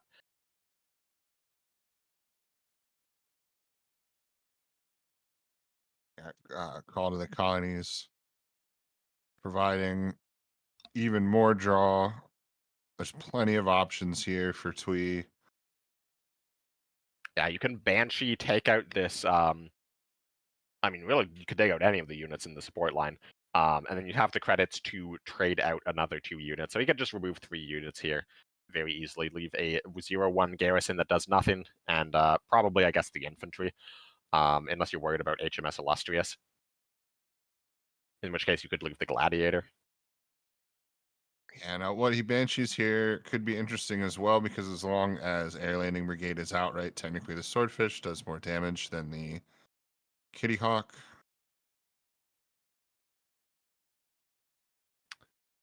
Yeah, looks like he's thinking about just taking out both of the air units. This will leave him with a 1 health B-24J if he goes for this line, though. Yeah, where he could do the same thing and retain an extra health on it by just, okay, yeah, thinking it out. Thank you. Yeah. Nice to find it at the end by Tweed. It doesn't matter how long it takes you to find it. Just matters that you find it. Yeah, Pack 40, you can get rid of Jasco, but you would have maybe wanted that about 4 turns ago. Yeah, I was going to say, oof. And honestly, if you're Nuff, you probably just like play the late, you take out the B-24J. You say, you know what, my opponent can't deal with it. And that's how I come back in this game. Then I draw like Convoy into the HMS Illustrious, and my opponent's internet goes out. And yeah, but Twee has this game absolutely in the bag. I launch a DDoS attack on my opponent. Yeah, just sort of thinking out how he wants to do this. This is very awkward. He positioned in a way that he can't guard his HQ and the bomber at the same time, and his support line's full. He doesn't have easy trades here because he doesn't have any way of getting up to 4 damage to take out these 4 health units. So it's one of those situations where you know you're gonna win, but also you're in such an it's so awkward to play that you just kind of want it to be over. Yeah, actually wishing Nuff did take out his Chasco at this point. Yeah, and bit of a thorn in his side, but like we said, this is all but decided. He just has to navigate a bit of a winding road. the longer this game goes on, the more worn out Twee is going to get, because every time you have to make a decision, it costs energy. Like it wears you out to make decisions over and over and over. And Nuff is not making any decisions at this point of the game. He just plays whatever he draws every turn and ends his turn in about 5 seconds. Whereas Twee, we see going to the rope several turns in a row now with just such a big hand, so many options, trying to find the way to best navigate through these turns. And he's going to win this game regardless. But the longer this game goes on, the better that is for Nuff going into game 5, because this is definitely wearing Twee out a lot more than it's wearing Nuff out. Counterpoint, Nuff is the one worried about letting himself get reverse swept, though. So possible that the rope is just tilting an already slightly tilted Nuff even more. That is true. So, It's definitely sometimes where you know you're lost, but you're not going to surrender. But your opponent is just dragging it out, and you're just like, I want to surrender, but the game continues, and that's what we're going to get here. Trades off this guard. Does not matter whatsoever. As you said, definitely, though, there's a very interesting mental game afoot. Twee now thinking this out as well, saving the bomber for the artillery, presumably. Oh, but now I'm going to throw the Calliope down. We're going to... Yeah, I guess you see if you win the 25% chance. He doesn't. He can still does not trade out. He's just decided to just leave the Pack 40, valuing this infantry over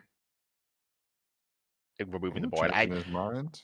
I like taking out the Pack 40 and just sacking the infantry. Like, you're so far ahead of your opponent, you don't have to play for these small, like, edges here. Wellington draw. It lets him trade out the Banshee, and then actually, we see One in credit his short hand of Wellington draw and attack, though, is the problem. 10 credits instead of 11. So painful that he won't be able to swing that Wellington. Wellington can stick. I mean, there's nothing in Tweed's hand at the moment that deals with this Wellington. And obviously, Tweed's able to just ignore it. He can push Research, heal 8, and damage Wellington if he wants. He can push up a Cuirassier. He can push up the Cuirassier and the 4/4 guard and hit, and also play healing. He can really do and play any of the cards in his hand, and he's going to win this game. He can even pressurized cabin here. Cabin, yeah. Oh, and he goes for Why- it. And that's Why not? Yeah, is Super Fortress on the way. Just telling everybody that we don't see enough pressurized cabin. We don't see enough Super Fortress. Certainly not in an OCC. So might as well show them off. And there we see the scoop. We will go to an ultimate Game 5 British mirror match here between Nuff and Tweed Cargo. And if you're Nuff, you're going to be feeling pretty good in this matchup. I feel like you've got the 4 suppression. You're able to get these albacores, get these sharks off of the sea embargoes. Kitty Hawk. You have a lot of ways of dealing 1 damage to a commando. You have a lot of ways of just suppressing a commando. You have a lot of ways of suppressing the pioneers or a crusader. And your units have pretty high health for an aggressive deck. These are not 1 health die to any ping Jago units. These are 3 health, 4 health, 5 health with buffs air units that are going to be attacking right away from the support line. So I have to imagine Nuff is favored in this matchup here. He just needs to find a decent hand for the first game. After dropping the first 2 games on this Brit Air deck, certainly ready to have it move him through. It would be a shame to get reverse swept out completely on Brit Air, but I think we have all seen that happen before. And already, Han has 4 units, but you want to find those units and those orders. He's been unable to string those together at the same time up until now. And looking over at Tweed's hand, he's got the Pioneer and the War Machine. That is exactly what you want. Thinking about keeping Night Raid is an interesting choice. Yeah, figures that he's going to have a commando by turn 3 with Pioneer no matter what, if that is the line. But as you said, Nuff able to find 3 starting planes, which, I mean, at this point for him, that's an embarrassment of riches compared to some of his previous games here. He does need to find a close air support, though, for this to work out in his favor. I wonder if he considers just slamming down the Errato. I don't think it's correct in this position without a close air support, like it was in Game 4 or Game 3. I think he's likely just going to attack and play another Gladiator. And you have to play the Gladiator. He looks like he's thinking about passing. Yeah, that would have been insane. Also, and I agree that with no cast in hand, an extra 1/2 body and not taking the chance for that kind of order draw would just be the wrong move. So let's see here. Wellington too early for that kind of shenanigan. And yeah, 4 suppression in the deck, 4 close air support in the deck, 3 sea embargo in the deck, and he is just able to find nothing, and that's going to allow a turn 3 commando raid.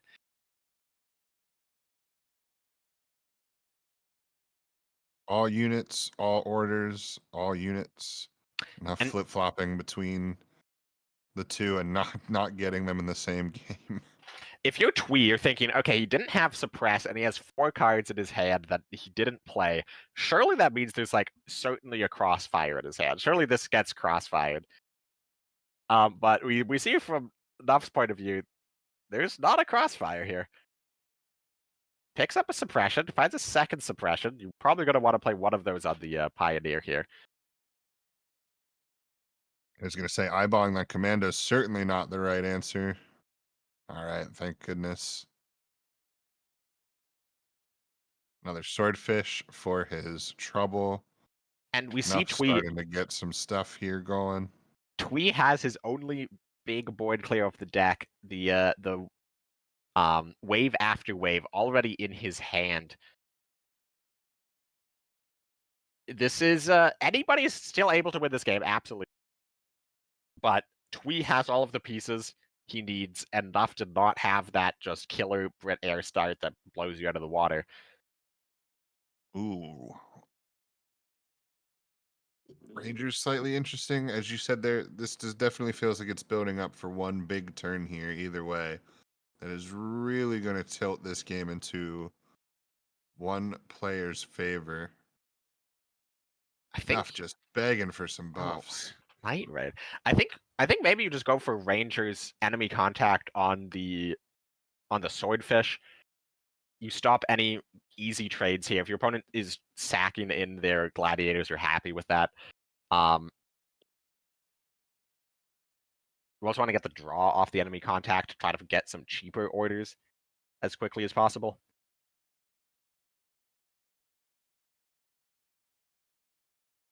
Thinking it out. Enemy contact first.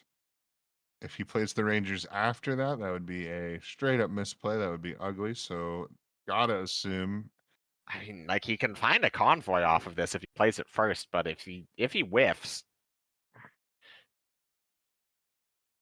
Spectator timer, not necessarily the real timer. So I'm sure Tweed Cargo is going he's to running get out of in a time full though, and turn. oh, he does make the misplay. He goes for Baker Street first, gets Oxen Bucks and Desert Rats. Actually, some pretty good options here. Nuff picks up the close air support and is actually able to trade out with his commando in the front line, drop a number 9 commando to get rid of this Rangers. It's able to throw in a Cass in there as well. Yeah, looking like it might be a pretty clean turn here.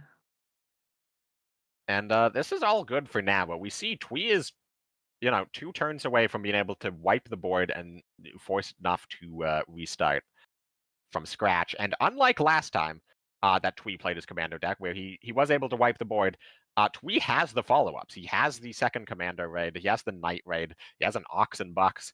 The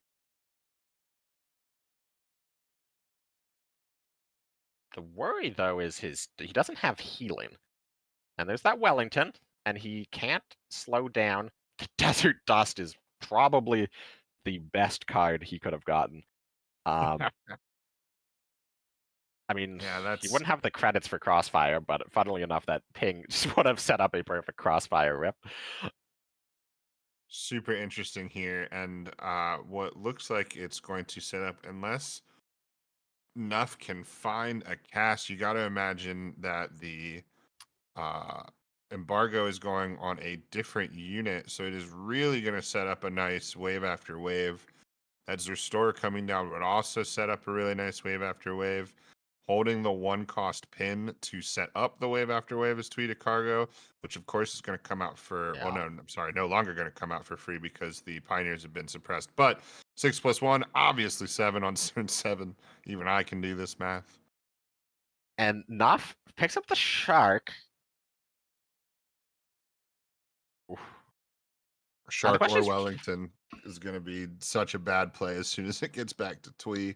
Yeah, you definitely don't play Wellington here. The question is, if you Shark, what do you Shark? Because if you Shark if you Shark face, just, drop him to 7 health.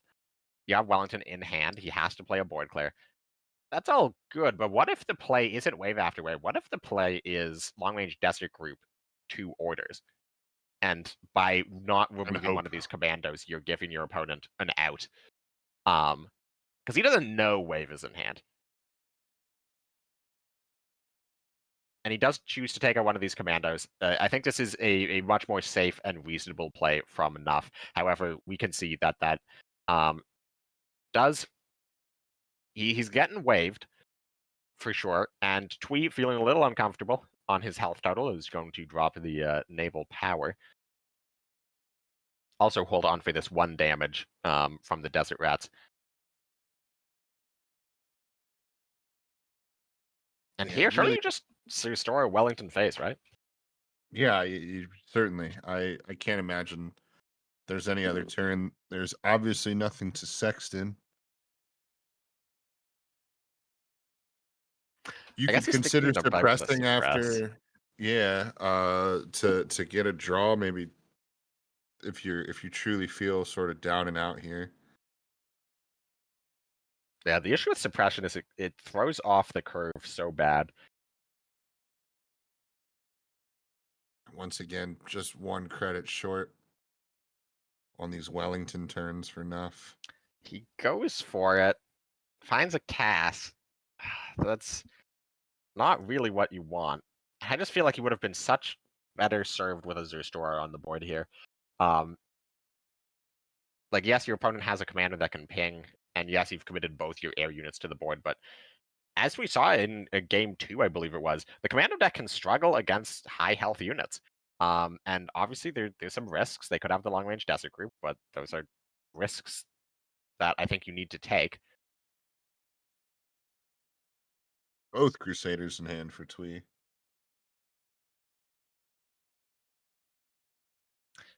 And I have to check the deck here from Nuff, because yeah, Nuff doesn't run Convoy. There's some other draw options in his deck that he has yet to find. Like Nuff runs his own Crusader, as well as a copy of the FW. So there's some draw options in here for Nuff that he's not found in any of these games. But no Convoy is definitely a big deal. That's a card most air decks have run in the past, and would certainly be good in this position. And not only that, but we're literally seeing what is shaping up to be a possible 0-3 on this air deck. Yeah, Literally allowing yourself to get reverse swept out because of not being able to pick up a win on this air deck. So if that is the case, hopefully Nuff sort of internalizes that a little back to the drawing board action. Put your convoys in. and Twee has to decide between, do you want to go for the Night Raid and a bunch of pings, or do you want to go for the double pin to guarantee that neither of these things can attack? Chooses to go for the double pin, it looks like. Or maybe just for freedom, trade out the Wellington. Yeah, that wouldn't But be bad. I would almost prefer that. Save some of your pins here. You also have another Crusader anyway. my issue with that is if you're going for freedom, take out the other one, then you could have just started with Night Raid. Choosing to play a commando. We with 20 cards and Nuff with 24. So just getting into the back halves of our decks here. And Sexton sticks on board, but it's pinned. And yeah, I don't see a way, again, with no wave after wave, no Churchill Offray, anything like that. There's no big reversals here from Nuff. Really starting to stare down the barrel here. Monty will get him a turn of reprieve here from that Crusader. Spitfire is not helpful. Yep. Gotta imagine it's Spitfire's restore here. We just gotta get these bodies down. Look at my 4/4s. 4/4s on the floor. Oof. And that's, I mean,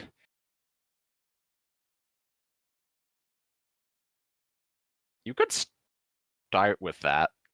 I don't think you want to go for long range or Commander Raid long range desert group, because that's putting your chances up to fate, because it's possible that they just all hit face and you die immediately.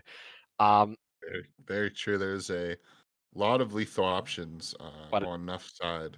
if you just do long range desert group on the only pinging commando on board, you can just then do research radar, and then you'll have the credits left over to pin anything if there's something that's still alive.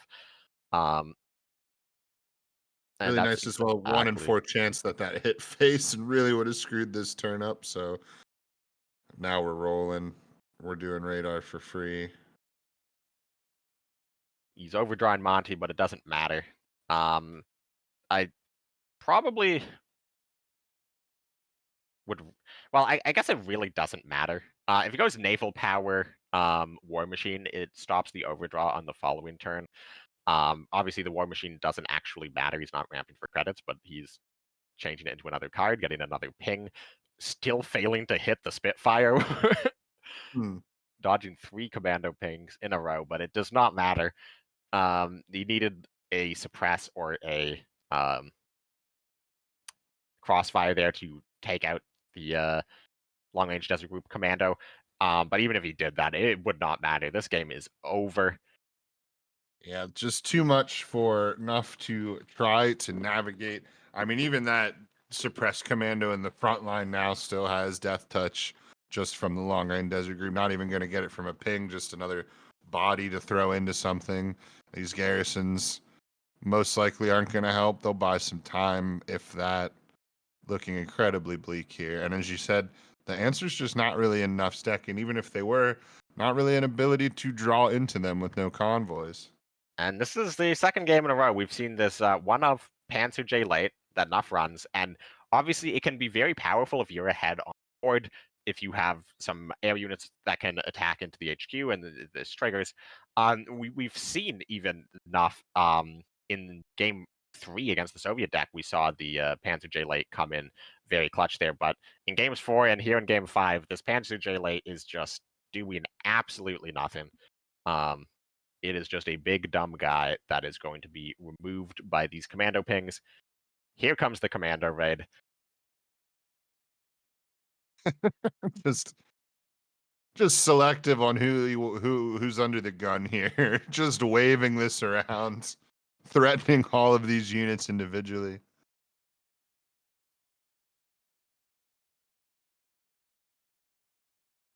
And thinking about even going face. I mean, that feels like the worst option. But, you know, it literally does not matter. He just needs to not accidentally kill himself on fatigue by, like, slamming down convoys. Just empties his hand out with War Machine. Yeah, then refills it with Baker Street. Gets a Rule Britannia. Haven't seen that one in a tournament in a hot second. Enough saying he'll be back. Holds up the ultra. And that'll do it. What a set. Our first back and forth. Our first real, I don't want to say real set. Obviously, all the sets up to now have been incredible, especially for our winners. But first bit of contention in that one. Yeah, there was some fight there. And Nuff off to a pretty quick 2-0 lead. Looked like we were headed towards another 3-0 sweep, and instead it was the reverse sweep from Tweed Cargo. That commando deck was able to finally get across the line, and that Brit-German air deck maybe just not what the doctor ordered here for Nuff. It definitely was seemed to struggle. I mean, part of it was just he didn't really get a good hand in the same way that we've seen some of the other slightly more off-meta decks here today get some very good hands to help them, you know, match up toe-to-toe with some of the better decks here. But Nuff could not catch that break. But also, you know, you have to question, go back to the deck building stage. I got a call from that doctor you mentioned, and they prescribed convoys specifically for that deck. Maybe getting a little too cute. Air has run convoys since the dawn of time, since before the game existed. Actually, real British World War II pilots had convoys in the plane. That's how long those two have been synonymous. So certainly a decision that I don't think a lot of us are going to agree with. But hey, this is the OCC. It is for bold decisions, and I certainly don't hate the attempt trying to pack in some more oomph instead of some draw. But that kind of greed can certainly bite you, and I think that's what we saw. All right, yeah, thank you. That was a very interesting game. Reverse sweep, very impressive. Berto, any closing thoughts? I have a lot of thoughts on reverse sweeps, and none of them are positive. So maybe I'll just leave it be and say, yeah, you know, it feels bad, but it also feels... It directly correlates how bad your opponent feels to how good you feel in a reverse sweep. So, you know... Yeah, no, I think we've all been there. I've definitely been reverse sweeped. I'm sure that in the many tournaments you've played, you've been reverse sweeped. It's really a sign that, like, one of your decks, you know, you really came prepared with, like, 2 or 3 of your best decks, and they're really good. But if you have one deck that isn't quite up to snuff, it can end in some reverse sweeps. So at least you know where the issue lies, what you can improve for next time. So that's always good. But we're gonna go to our last match of the day, our last quarterfinal match. So let's take a look at that. So our first player is Sai or C. With 692 matches, 73% win rate, 4-1 in the Swiss, and favorite card is Sheeden. Rip Sheeden. Rip Sheeden, it's gone now. Very unfortunate, but the card has seen so much time in the sun. Has a little sister, Hien. So, anyways, let's take a look at what they're bringing. First we have Soviet Italy. Only playing one copy of Spring Offensive, which I think is much less greedy than playing 3, as we've seen earlier. But a pretty standard list, honestly. Pretty standard. We don't see the mechanized in this one like we have in some of the other lists. And we do see Yak, so this one is maybe leaning a bit more into the air, but otherwise pretty standard. Then we have the Germany-France. No Cuirassier in this. And we do see a Phony War. No Bloch either. So kind of light on the France, but that's okay because I think the Dragon is the real reason to play this list. We also have the Feldherrhade, which this card, I feel like every time I play it is not very good, and then every time I see my opponent play it, it's like amazing. So I don't know if I'm just not playing it right, but we'll see how this card does today. Then we have a Japan-Germany Jagro list. We got 3 suppressions, we have 1 Type 92, and we have the Out of the Mist that we've seen be super useful elsewhere. But yeah, definitely a little bit on the heavier side with the Dragon Slayer and 1 Panzergrenz and the 77th. And then lastly we have a US-France Throp, and at this point we're all very familiar with it.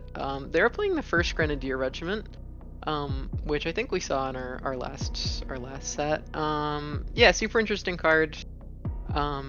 Not something that you see every day, but it's really helpful in some particular matchups, just making sure that your opponents don't get to stick their units on board and hit face over and over. So anyways, pretty standard deck lists, and let's see who they are up against.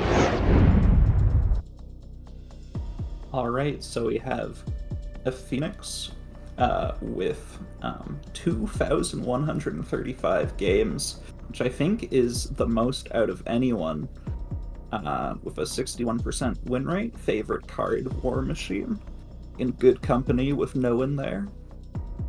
And for the decks, we have France, pretty standard compared to the other versions we've seen before.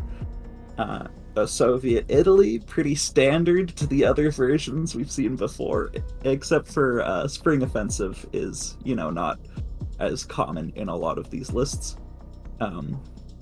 We have this US-France Throp, going for the mass deployment this time around, and Britain-US Ramp,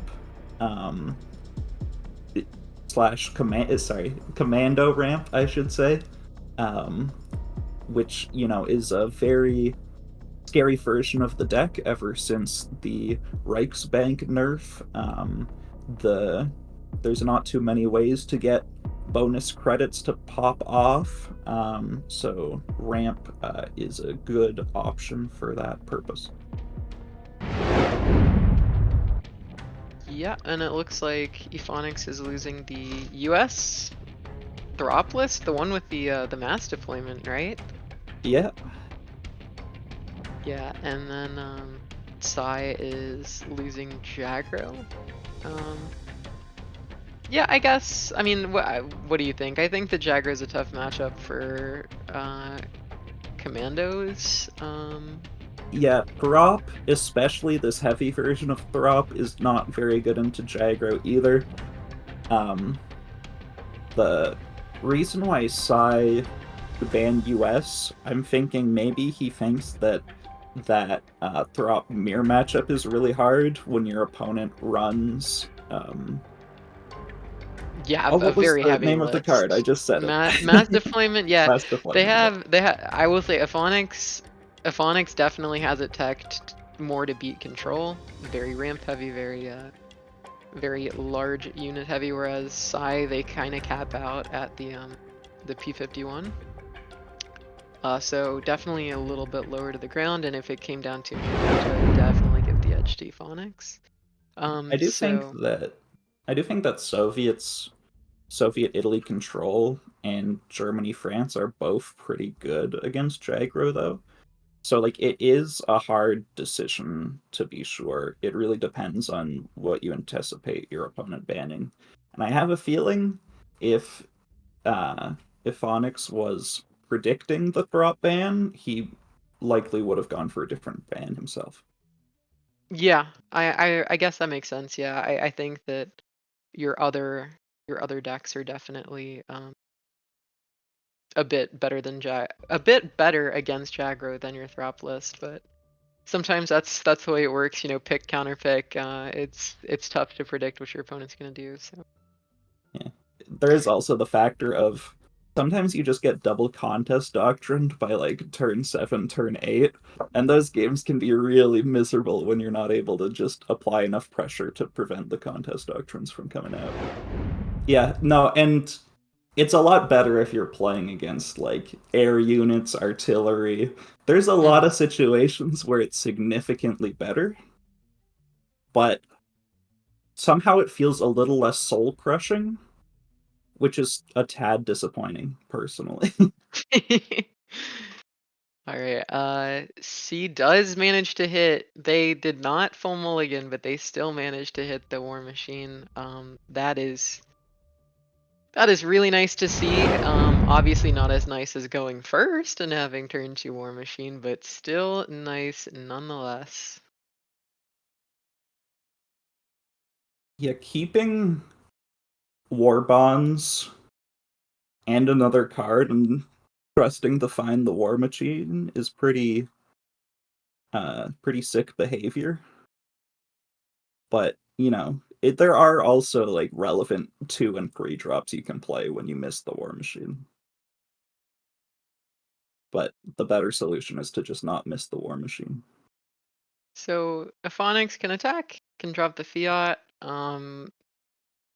I don't know if it makes a huge difference, but I will say that the one problem with fiat is in so many matchups, claim this guy's is so good. But in this particular matchup, claim this guy's with fiat almost never clears the things that your opponent are dropping on the same turn, except Well, maybe like the 1/3 engineers. yeah, or Jaska, which we see in hand, is a really high value target.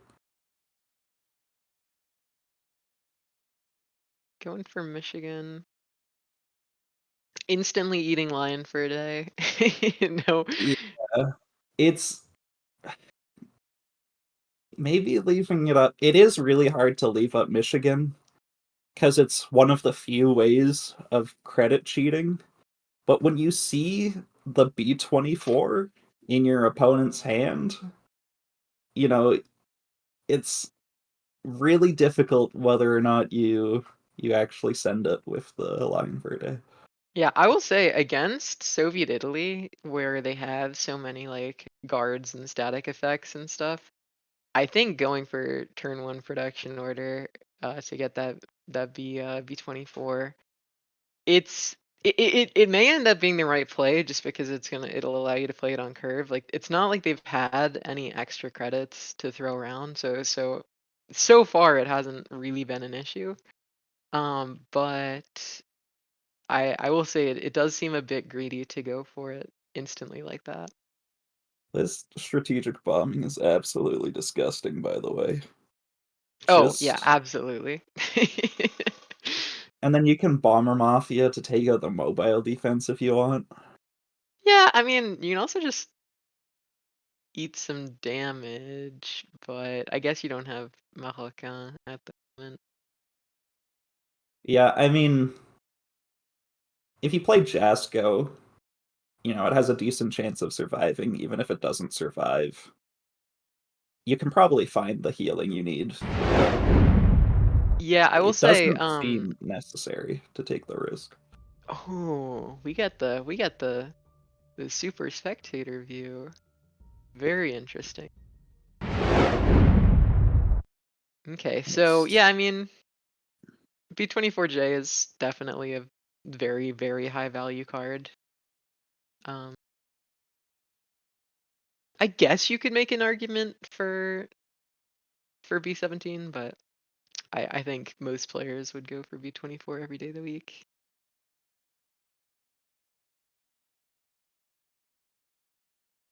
honestly, hear me out.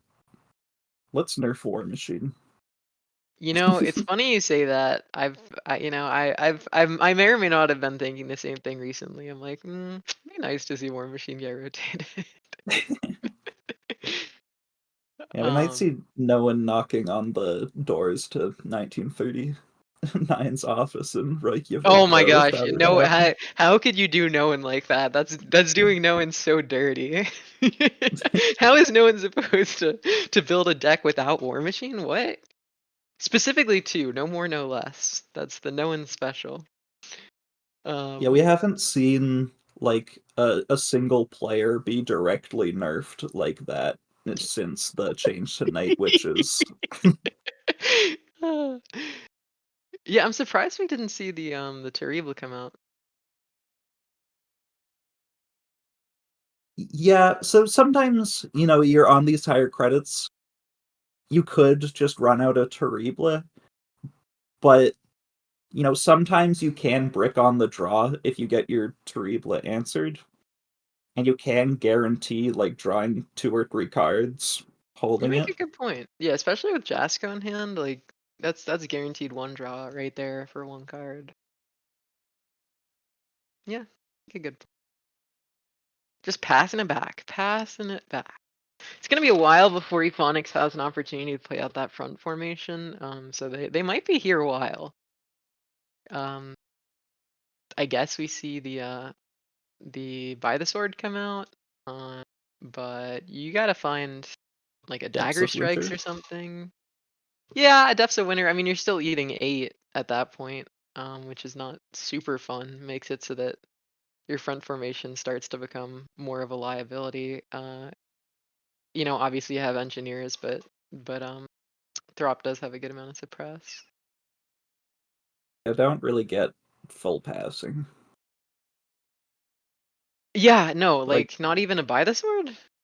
That seems that seems like very strange to me. Um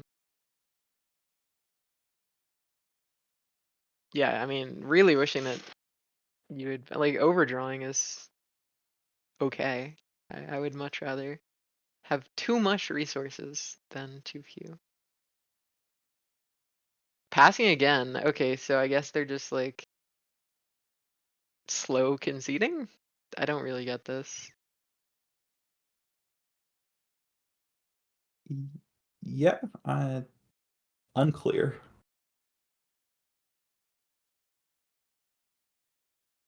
Like, I get that you might not want to play engineers before By the Sword to prevent the overdraw, but when you're like only out is Depths of Winter, maybe. But it wasn't really the only out, and you also didn't have to play the engineers. You could overdraw a card. Hmm. Wouldn't be a huge deal.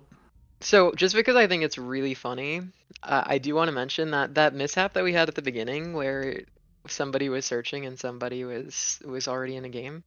What happened is they were setting up their game. They both put in battle codes, and they happened to put in the same battle code as somebody else at the exact same time.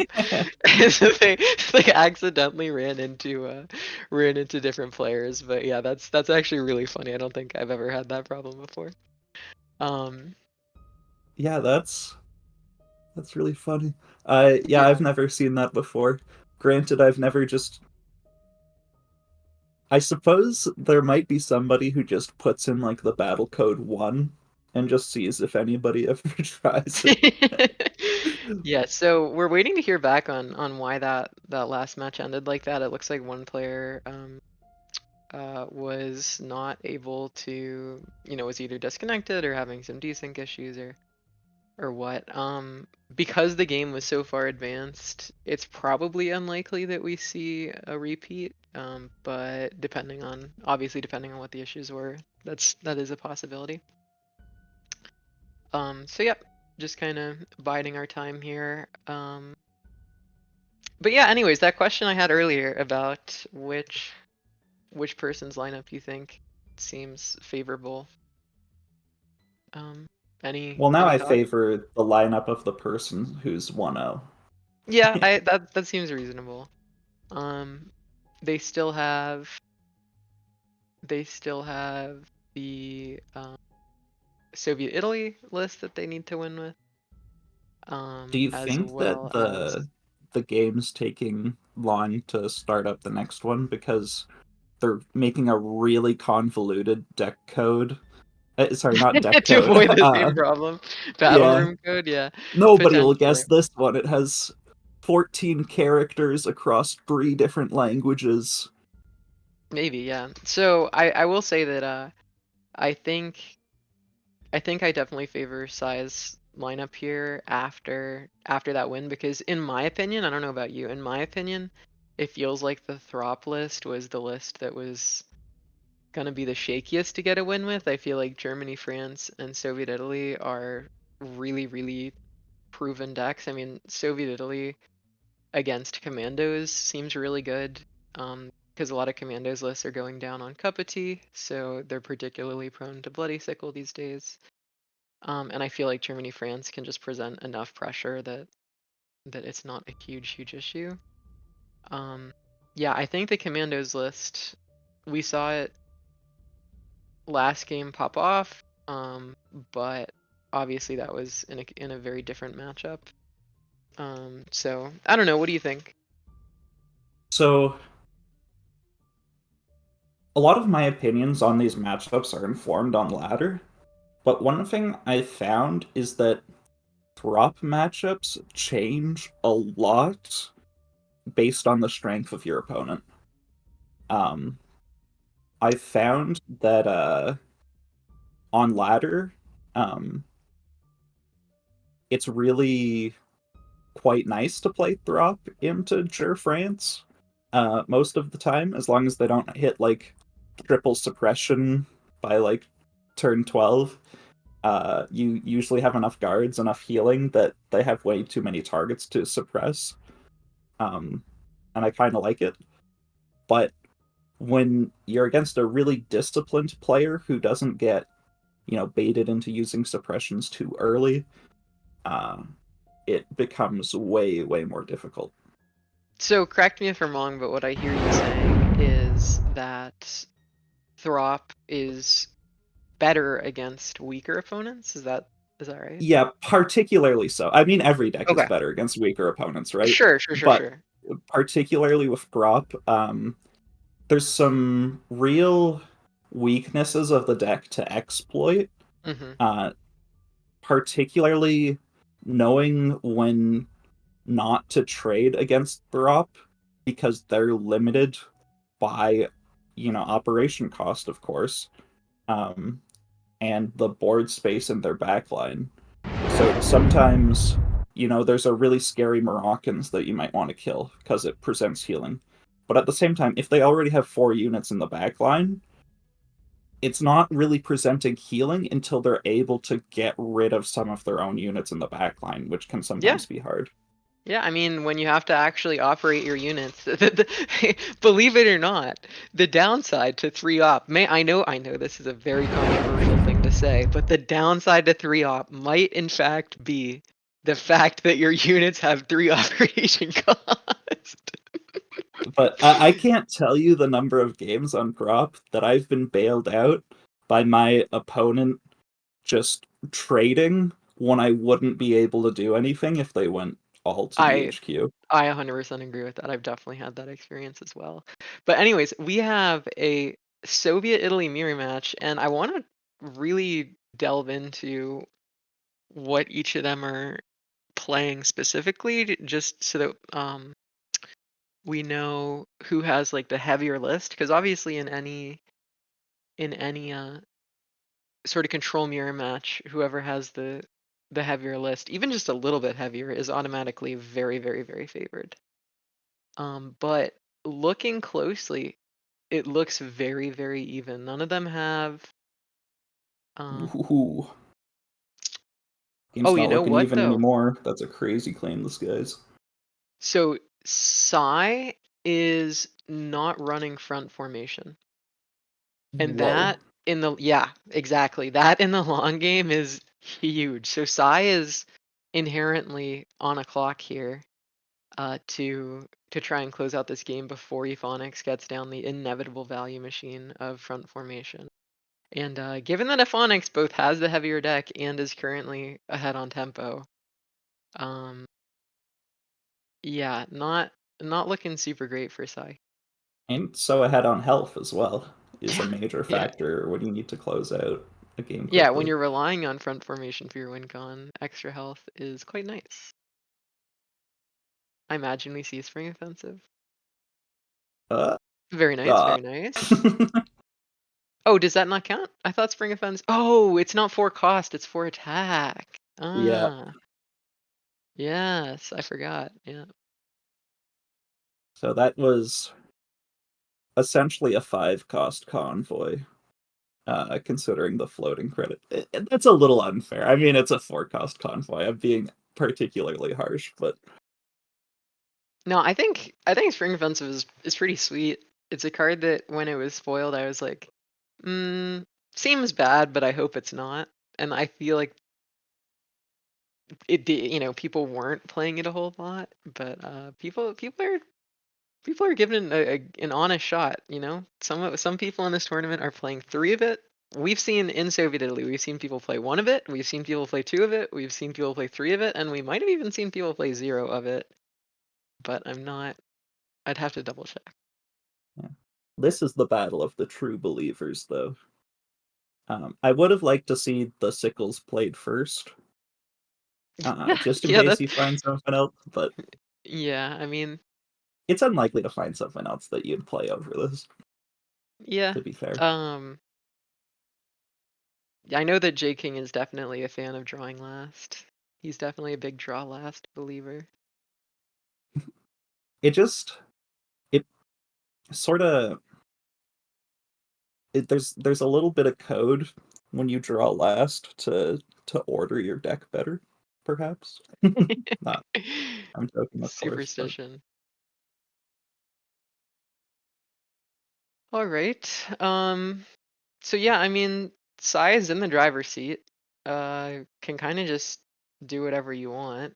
Um, but it's also hard to make decisions. Like you have a lot of options. None of them are bad. None of them are, none of them are objectively good either. So you're kind of just in a waiting game. Like you almost want your opponent to play out stuff and then answer it with your Blitzyak, answer it with your Lion. Kind of just in a state of. There's another so 4-cost convoy. Look at that. yeah. So the shock on this 204th card is making it really hard to take the front line. Mm-hmm. But again, Sai needs the pressure in this situation, so it's really awkward to not take the front line. Yeah, I mean, These air units help.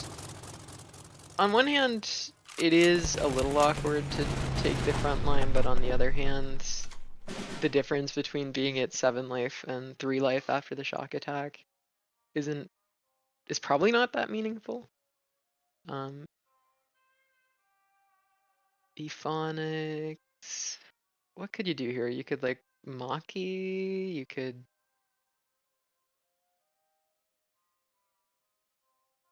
Maki claim the skies. You could Maki. Yeah. So Yeah, these are yeah, if you such tough if you decisions. Machi claim this, guys, you're not able to actually attack with it, which is True. pretty awkward. I'm not saying like it's not a consideration, but that's like the weakness of the line. Hmm.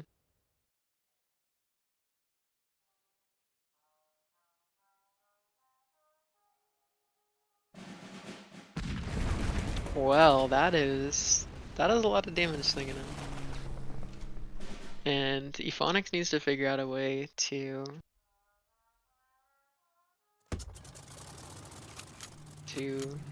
resolve this problem very quickly. Yeah. Not too hard though, with that extra credit to be able to trade. We do have a lot of air units from Sai that, Yeah, I mean you they're know, good units.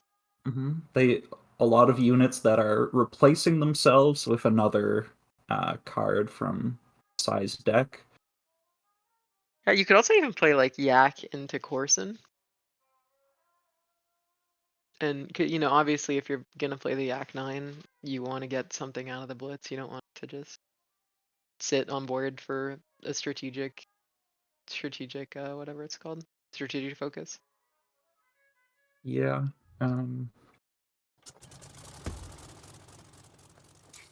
Interesting. Opting not to play any additional units. Don't overextend. Just Yeah, it is particularly good against this by the sword. Ephonix has already played quite a bit of draw, and you know, if the by the sword is forced to be played for only 2 cards, that could really help Sai out. hmm. What are the odds that this game goes to fatigue? Do you think that's like a realistic possibility? If maybe front formation is somewhere near the bottom of. Yeah, I think it's extremely realistic. I've had a lot of front formation, you know, bottom 5 games. I know J King's had a lot of those games, and they remain very winnable games, but boy, do you have to work for it.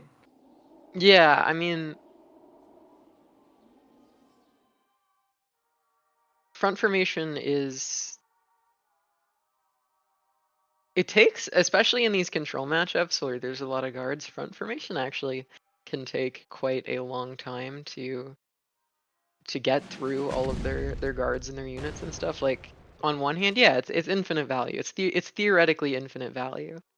But on the other hand, you are losing a health every turn, and if your opponent has stuff in the front line, guards, it sometimes can take like 4, 5, 6, 7 turns to actually see that value the meaningfully other accrue. the other issue is that, you know, when it's late in your deck, it also means you've already used almost all of your answers. Hmm. So a lot of the time, you just have to trade that T-34 into like a light infantry or Yeah, a, yeah. or a 2 health Corson, you know, and these Hmm. trades really slow you down. Um, Particularly annoying, I find, is the Glamour Boys when you're all out of Yep. sickles, or you're It's like funny you. four deep into fatigue, so you just can't Yep. play the sickle. I definitely feel like that last one happens. Happens a very, very high amount. That's crazy to go for attack in the colonies without seeing That a would be kill. crazy. Ephonix, you're the one with front formation. You're able to shoot it out of unit. Don't worry.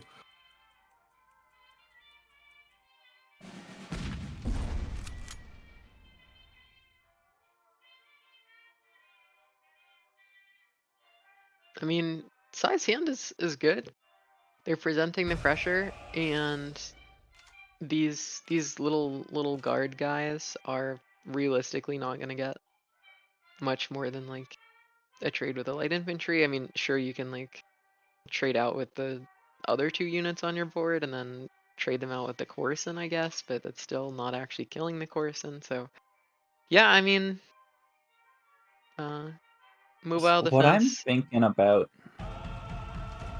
is like, do you ever like trade a light infantry into this Grease 6 and strategic focus ground units? Yeah, Clear your opponent's board. You keep two health guys.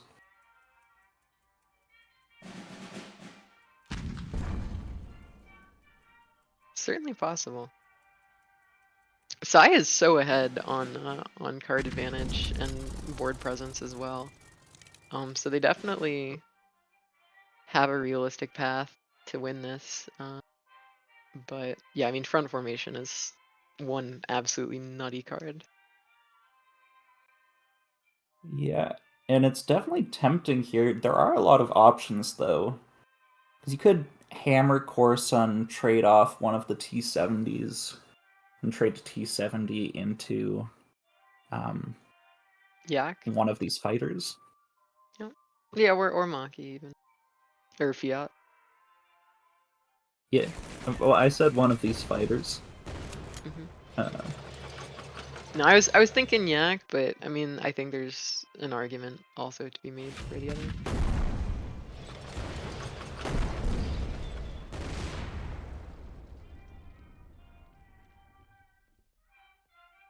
Are you gonna see the claimless force cards come out? guys. No.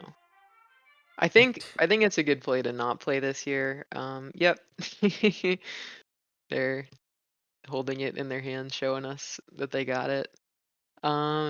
It plays into all your opponent's board wipes. You know, if they were to board wipe here, they're not losing anything. I mean, I think Sai already played. Did Sai already play Depths of Winter, or did Ephonix already play Depths of Winter?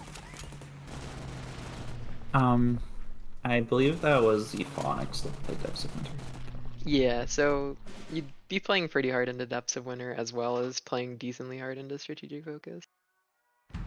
It's pretty good. It's a nice strategic Yeah, for focus. sure.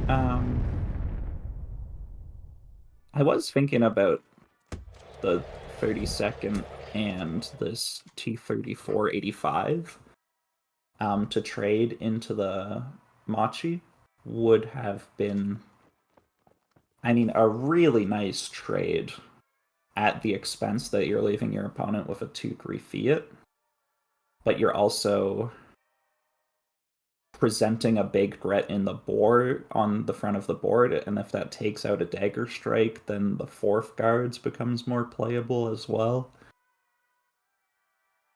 But you know, you're so low on defense that you really don't want to take that extra 2 damage even.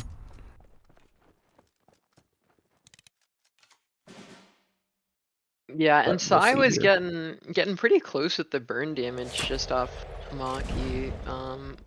But I don't think you had a really great option other than to play Strategic Focus there. Yeah, it gives your enemy 5 defense, but sometimes you're like, although I am close on burn, you know, maybe it's better if we just go for value right this second. Makes everything really awkward if you go for that. So Ephonix only runs 2 copies of 12 guards mechanized, and he's played both of them, which makes me a little surprised not to see the SU. It is a bit of an extension into a board clear, for sure. But and there it is. At the same time, that is a bit of a risk it feels like you might need to take. Yeah, potentially.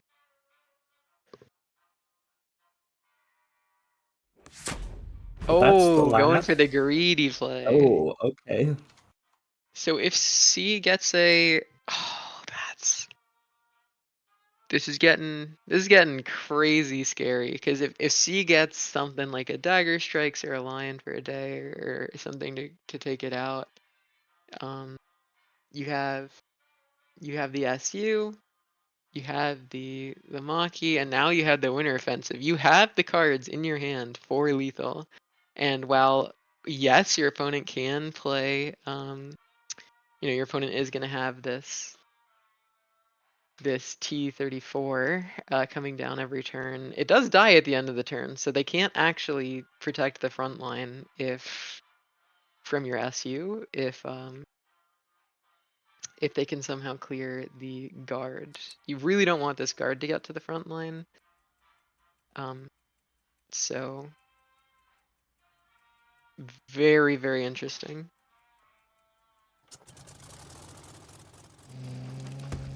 Do we get the double sack? Not quite. Okay. This is interesting. This is Pretty reasonable. I feel like that was that turn like just wasn't what it needed to be. I'm not sure if there was any play that was better, but just Ephonix clears all this up so easily here. Yeah, I mean, the only other play is that you deal 2 more damage to Ephonix's HQ, but you lose the Machi. And, if your opponent had, like, no direct answers in hand, which, is possible, then there's something to be said, but obviously not how it worked out.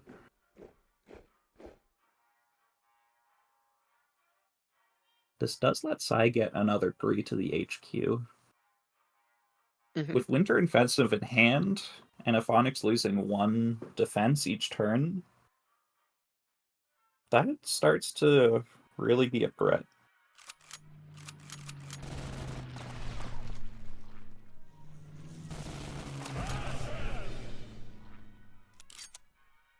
Oh, but his Fiat's on the wrong side, so it's not guarded.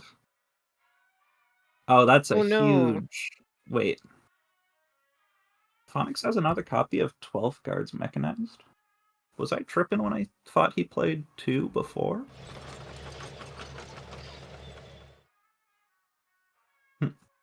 My bad.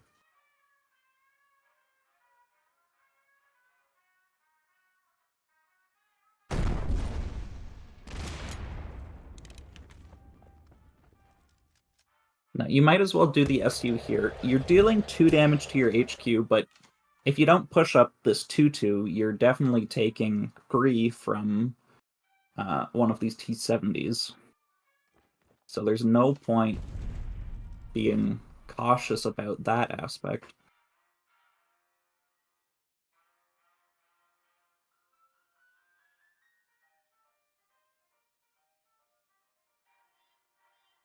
The only concern is the fatigue damage.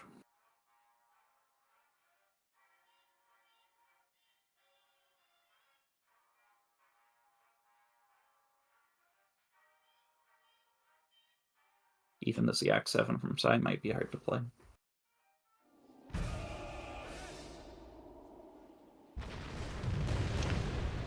Well, this is very interesting. Yeah, you have to play like both Fiats here, and hope that your opponent doesn't have like Maki next turn. Has Sai seen both Maki? Yes, he's played both. there any You don't other- have the cards in your deck to play Spring Offensive, do you? It's hard to tell just off of visuals, but I mean, it down to pays 1 off card in deck. with the claim this guys. I guess if you know exactly what's in there. Yeah, even still, I'd prefer the extra turns of the T-34s. This I is think. extremely interesting. This is such an insanely close final couple turns here, and Sai has to decide, yeah, you have to go for Depth Winner here, because you can't afford for your opponent to be healing, to be able to just like infinitely have 5/5s. Like as of right now, fatigue is a huge issue for Ephonix, and if you're Sai, you want it to continue to be an issue. I think Now, playing this, I think that was a big mistake. Well, Has he just hand-tracked well enough to know that Sai just can't deal with it? Yeah, he must have I known that this guess, is yeah. the last card. If that Yeah. was on a whim, terrible, terrible play. If that's because he's been tracking the deck the whole time, genius. Yeah, I kind of agree.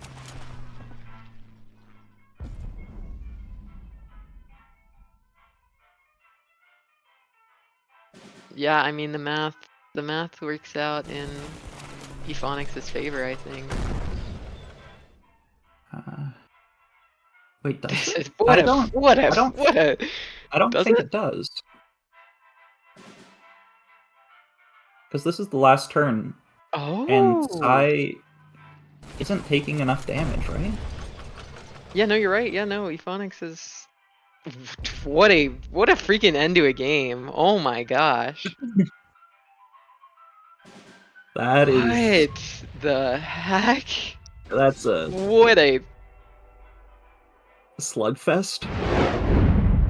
insane game. Oh my gosh. Yeah, and Sai, this is this is exactly what we said at the beginning of the set, is that if you can get far enough up on health and present a big enough hurdle for your opponent to get over with front formation, it can be a liability. But the difference, you know, like you have to be way up on health. You have to be or alternate either A, way up on health, or B, way up on like card advantage, so that you can at least like drop units, push them to the front line. Wow. That was yeah, in my time casting, I don't think I've seen anything quite like that.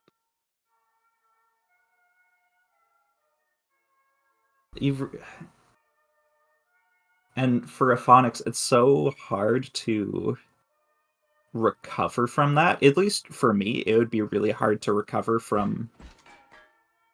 Did I win that game if I didn't draw those extra cards? Or was that, the play I needed to make to play around the T34 1945? Drawing one less card would have been a difference of 3 damage. It would have given you an extra turn. Yeah.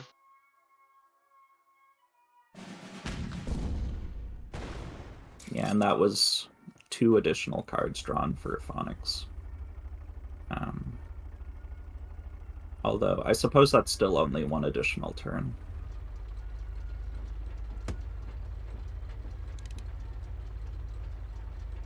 But it also adds in a lot of other complications about, if the opponent would have played Depths of Winter, if it was just a 2-attack Fiat, it becomes very messy very quick. But, you can't afford to be thinking about that when the next game has already started. Yeah. Right back into it. It for me personally, I find it really difficult to recover, like, mentally, to leave the last game.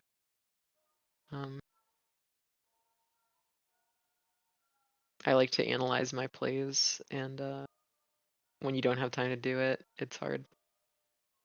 Yeah, especially when the game looks like that. Mm-hmm.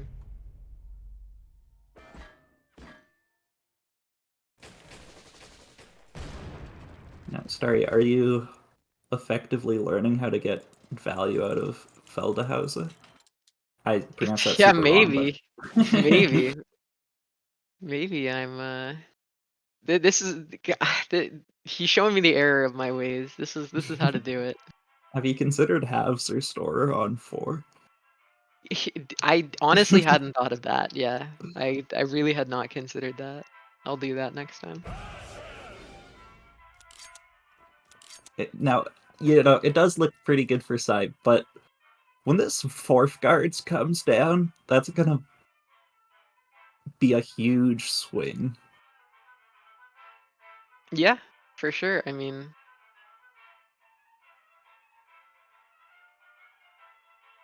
Ephonix definitely has both the tools to survive, as well as pretty serious card advantage. Very interesting that Sai went for bumping up to the next stage of research. We don't see synthetic oil that often. I highly doubt you would want synthetic oil in this deck, so I can only assume that you're going for U-boat, or if things get really crazy, then maybe you're on play X. Now, Sai does go for the synthetic oil. So it's become pretty standard for these France decks to run a single copy of Phony War. True. So if you find that, then this is a great call. But it's only one copy. You need to... Blitz oh Doctrine, my god. though. Blitz Doctrine, though. Yeah, that is also good enough. Oh, man. Find mouse? And, yeah, get a big old mouse, a 35T. You always love more 35Ts. I'd run 12 copies if I could. Don't even find mouse. Don't even attack the mock or the fiat. That'd be very fun. That is a little probably synthetic more oil of here, right? of a unit than I expected, but yes, I think you found enough stuff to use your credits on that makes this not too hard of a decision. Now, double guards is reasonable. You could line for a day the fighter to try to stop suppression from drawing, but at the same time, your opponent might just play a Panther D here, and then you're like, oh god, I'm forced to Depths of Winter when I have a 9/9 on the board. You know, you don't want that situation either. Yeah, both of those are considerations. Yeah, I did not expect the synthetic oil to come out, but I'm now seeing that was in fact the right move. For sure. Yeah, and the buff to synthetic oil to get that bonus draw has really made it a significantly more viable option. True. Yeah, spending 9 credits to go down a card and get 10 credits always felt kind of strange.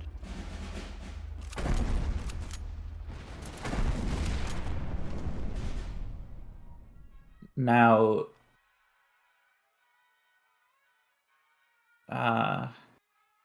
so you can Depths of Winter first and play 845 or Fiat.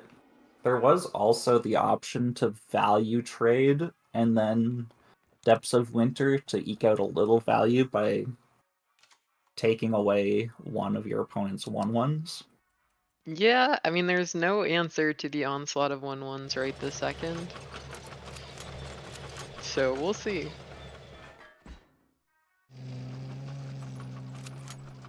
Yeah, it's not like Ephonix has a Winter Warfare. You could just rip a strategic focus here, would be pretty crazy.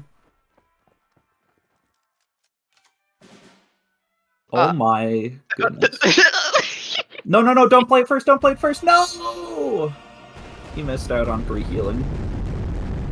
If you trade the 845th into one of the 3 attack guys, then you get 3 extra healing. Ephonix should be at 16 here. Oh my gosh, you absolutely, yeah, he realizes. Man, what just got a little too excited too fast. What an absolutely amazing top deck. And you really needed something like that. I mean, I know that it doesn't... A bunch of 1/1s don't seem that scary, but when 2 out of the 5 cards in your hand deal 2 damage to you and you're at 8 life, like, you had to find something. Okay, Blitz Doctrine is also pretty disgusting. Blitz Doctrine is a pretty good card. Somebody told me that. And Ephonix might be forced to line for a day this Stug 3F.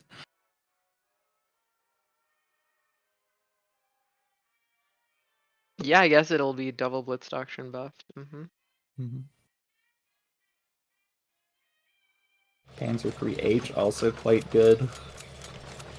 And your opponent's out of board clears. I believe. I don't think Ephonix is on Winter Offensive. I don't No, he's think not. so. So out of board clears, so you can just flood to your heart's content.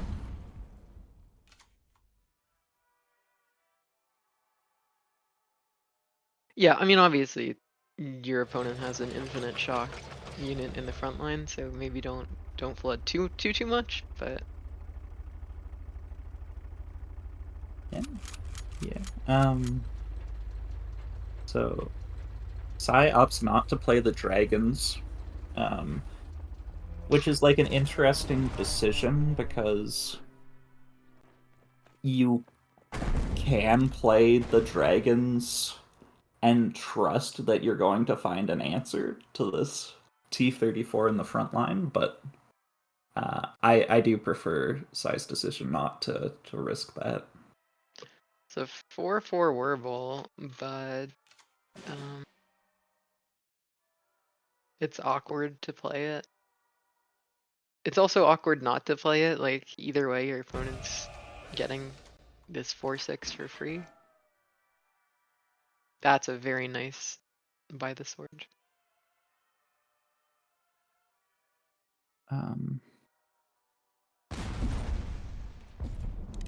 Yeah, for sure.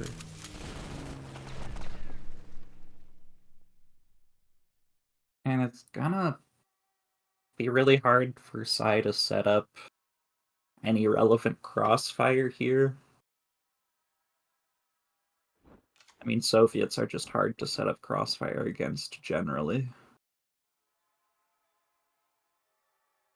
He could play the dragons again here. Probably would like to have played the dragons if you find a phony war off of this errata.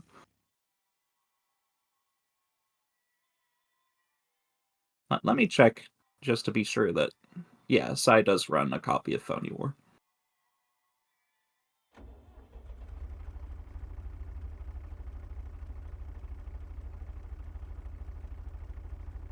Yeah, this is tough for sure for Sai. I will say Phony War is kind of an interesting card.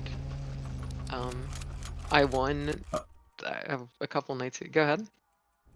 There's quite an interesting play if you Schutzen the 3/5, set up crossfire to then be able to trade the Whirlwind into the tank. I'm not sure if that's actually any better than this line though. Yeah. Sorry, go ahead. You were saying? Yeah, anyways, like 2 nights ago I think I was playing a game where my phone was on Germany, Finland, and they were discarding me, and I got them down to 1 life, and then of course they hit the Alpenfestung because they always have it. And then I ended up winning through fatigue because I top decked Phony War on the critical turn.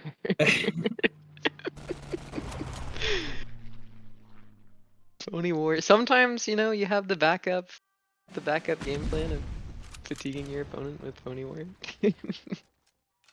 So, it's definitely partially because of the decks that I've been playing, but my evaluation of Alpenfestung is so low recently, just because every time my opponent plays it, I just beat them on fatigue because they're down 10 cards.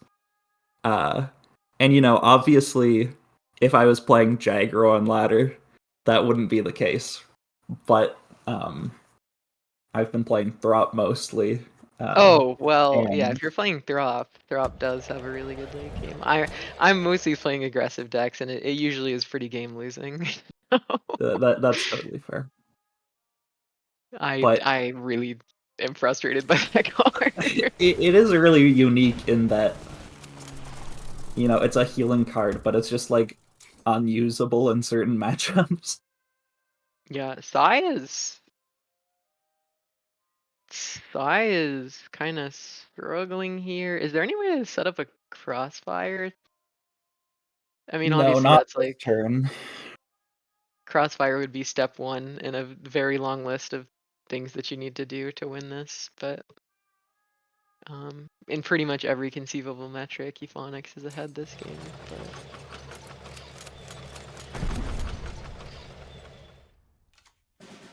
that's quite interesting. I mean, I guess it's reasonable. Yeah, so it kind of makes sense in that the most natural trades are 5-5 into the 4-4, 2-3 into the 1-2, and then you have a crossfire Yeah. set up. True. But Yeah, I guess it is pretty. Ephonix doesn't like actually really care when he has Machi, so True. just gonna play into it anyways. And Ephonix is like already mousing over, dragging things.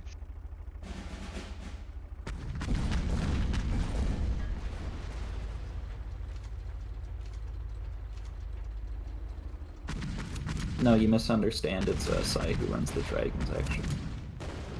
I'm sorry. That was a bad one. Get a dragon. Alright. Tough crowd.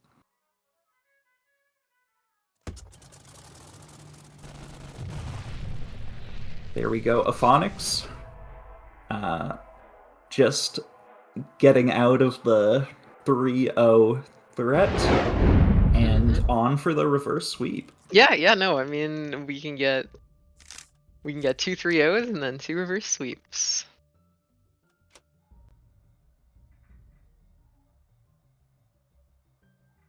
Yeah, it is difficult though to beat Germany, France twice, and I believe one of Ephonix's decks is also Germany, France.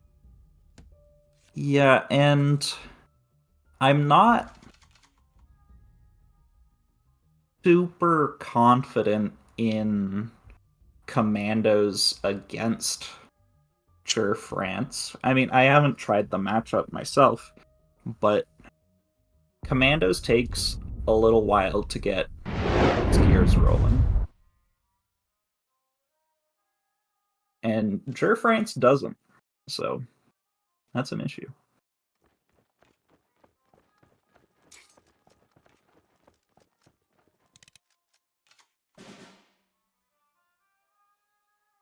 The double war machine certainly helps, though.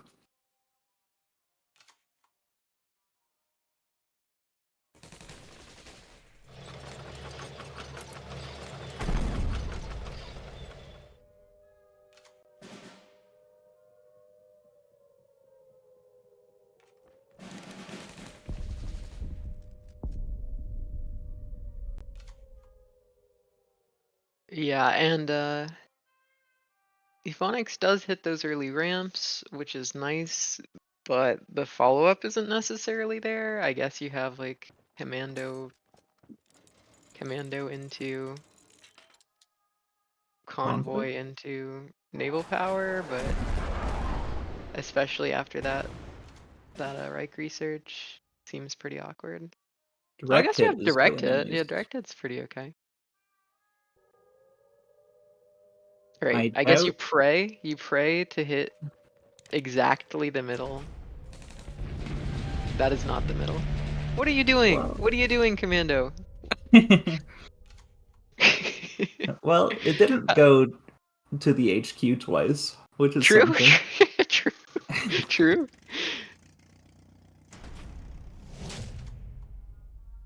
Now, Arado doesn't get the value of its deployment effect, but when you have Blitz Doctrine, like, who cares? Also, Sai is not missing these 35 Ts.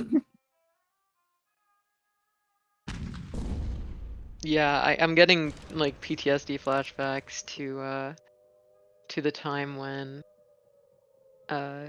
Crossfire was around in Commandos. I'm like, man, this would be a great Crossfire turn right now. And then I'm like, oh yeah, you know, Commandos isn't like literally the best. So, that's interesting to go for on the 1/1. I guess Trade because the first. 1/1 can get buffed, whereas the Dragon can get buffed, whereas the it's realistically not gonna get buffed. And I guess it makes your opponent use their credit. I forgot about that. Now, one comparison that I always make with Crossfire is how often is it worse Tora Tora? Which it is worse Tora Tora here, but it is also still really good as a 4K Tora Tora Tora. Yeah, I mean sometimes in this particular matchup for sure. I definitely think that Crossfire makes this matchup go from like even to favorable. Like I know that having one card often isn't. You're not even gonna see it that often, and yet just because of the erratos and there being not like that many orders in your deck, I do feel like you kind of consistently see it when you need it, and that makes a huge difference in it. Well, Or maybe I'm just getting lucky. I don't know. yeah, I mean, C is on one copy of Crossfire, right? And Ephonix is on 4 copies of Cup of Tea. So, in that metric, it feels a little unfortunate here, as Ephonix certainly would have waited to be able to Cup of Tea on the same turn, I would imagine, if he had the ability to. Desert Dust.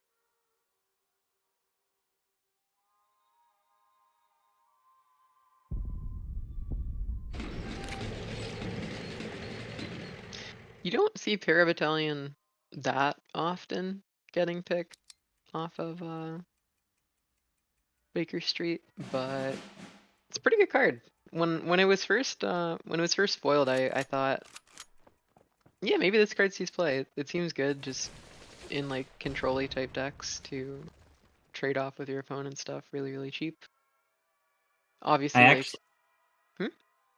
actually think it might be the card that I've picked most off of Baker Street Irregulars. really? It's definitely not the card I most want off of Baker Street Irregulars. Like number 9 Commando, usually you want that instead. But when I just like think back to playing that card, I feel like I see it every time.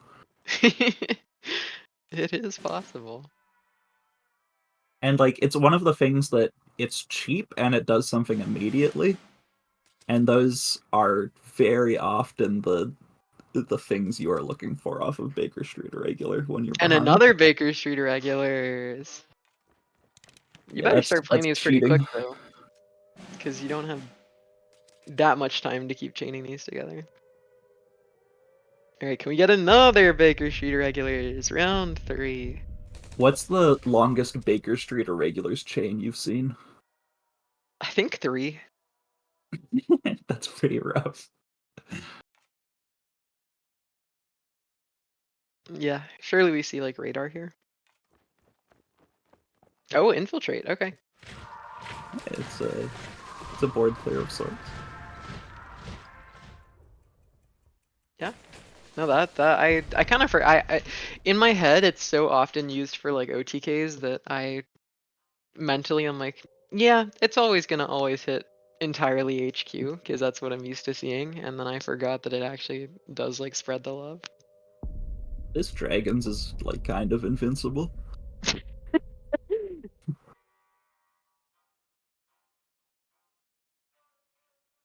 Yeah, it does really feel like the commandos are allergic to it. We do see the suppression for no draw. Yeah, it's anyone's game. It's anyone's game for sure. I would definitely rather be a Phonix though, I think. Sure, for sure. But I mean, C does have ways You back into the can- game.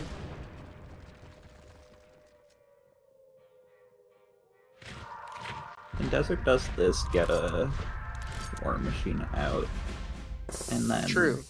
maybe just hold the research. I really don't think you want to radar immediately. And it looks like Nice. Ephonix agrees. Yeah, I think that makes sense for sure.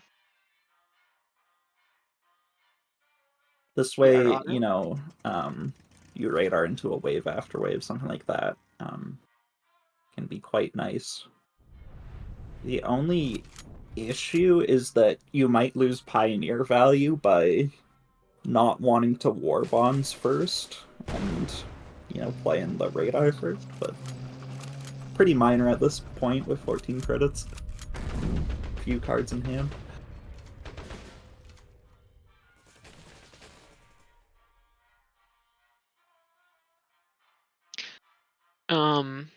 I don't think we've seen wave after wave yet from Ephonix, right? No. Yeah, so that is looming very large as they continue to draw through their deck, and that is a really, really nice combo right there. Yeah, that's two of like the best cards you could have possibly seen in the deck, surely, Mm-hmm. to hit. You could Air Power first is probably the most reasonable play. If you wanted to be unreasonable, you could go for the pings first with Cup of Tea to see if you could True. go for the War Bonds to try and clear. Yeah, I don't But, think you need to do that when I feel like you're up in this position. You No, don't want I to don't think you gamble the need game to. away. But it does But sound fun. yeah, that's exactly what I was gonna say. I'm like, man, it's so tempting to go gambling at every single occasion. How can you not want to go gambling?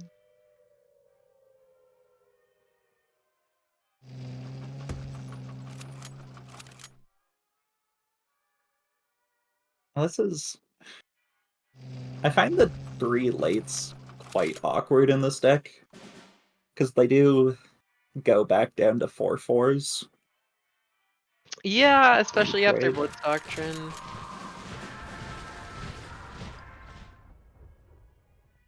Now, they're certainly powerful enough that, um,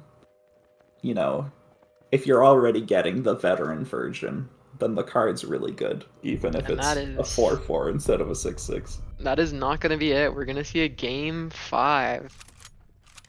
The reverse sweep dream is still alive. Yeah, we might see double 3-0 into double reverse sweep. Would be pretty crazy. Yeah, Germany France is not putting up a very convincing showing this tournament. It's 1-5 so far. 1 win, 5 losses so far. Well, to So be fair, it's gonna be 2-6 shortly. you make a very good point. So all the way, it's guaranteed to go up to a 25% win rate. So yeah, Call I me guess Nostradamus. it's kind of crazy because I think Germany France is the most represented deck in this tournament. I think every single player pretty much has brought it. Maybe one person didn't bring it, but yeah, everybody's on Germany France. I think it's probably the most liked deck on ladder because mid range obviously is really good for ladder. It allows you to win the aggressive matchups and also have good game against the control matchups. So yes, is this a case of what's good on ladder being different than what's good on in tournament? There's a really strong argument to be made here. I feel like Ger France is a bit of a lottery that you play, because Really? like the deck is good, but its highs are really high, but its lows are really low, I find. I can see that. Because your plays on one, if you don't have like a Nashube or a dragon, you're just not doing a lot. And then when you don't have a play on 1, it's really hard to get a play on 2 when you have these Yeah, true. 45 Ts, Ant Fritas. So it's easy to go to like turn 3 without doing anything. Maybe you played like a Blitz Doctrine, but you might just be getting destroyed by Jagro. Your opponent might have already played 2 War Machines. These situations come up with a decent amount of frequency. So I think what might be the difference is that I play 2 Cuirassiers, and obviously on one hand, it's not the best turn 2 play, but it's also not the worst turn 2 play, and so it kind of balances out the high potential and the low potential. It kind of normalizes the distribution a little bit. So that could be why our experiences are different. But Ephonix definitely having a pretty good high roll here with another Ant Frida in hand, and then also gonna be able to curve out really nicely. Even if the Dragon gets killed, you can still do it on the Nashub, and then attack for 7 and 3, and that would be lethal. You could Do you know if go. that's a Panzer II-A in hand from C? Oh no, it's this little guy. Yeah. And that is gonna be lethal right there, but does Ephonix see it? Yes, he does. Double And that's a 3-0, double second reverse sweep. sweep. Oh my gosh.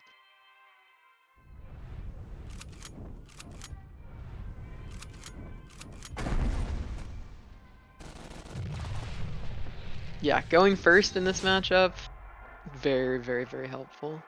Especially with a very solid hand. Multiple Ant Fritas. Ant Frida is a crazy card. Took us a while to figure it out, but we eventually figured out it's a pretty crazy card. So yeah, anyways, really, really fun tournament today. I love this expansion. I love all the minor nations. We're seeing so much new stuff compared to previous events, but why don't we take one final look at the bracket before we close out? All right, and it looks like we have a announcement from the community managers at 1939, specifically like Yokel and Aileen. So let me bring that up real quickly.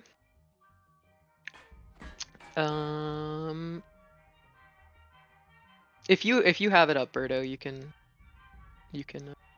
I do not at the moment. Oh, okay, I found it. So their message, this is from Aline and Yokel.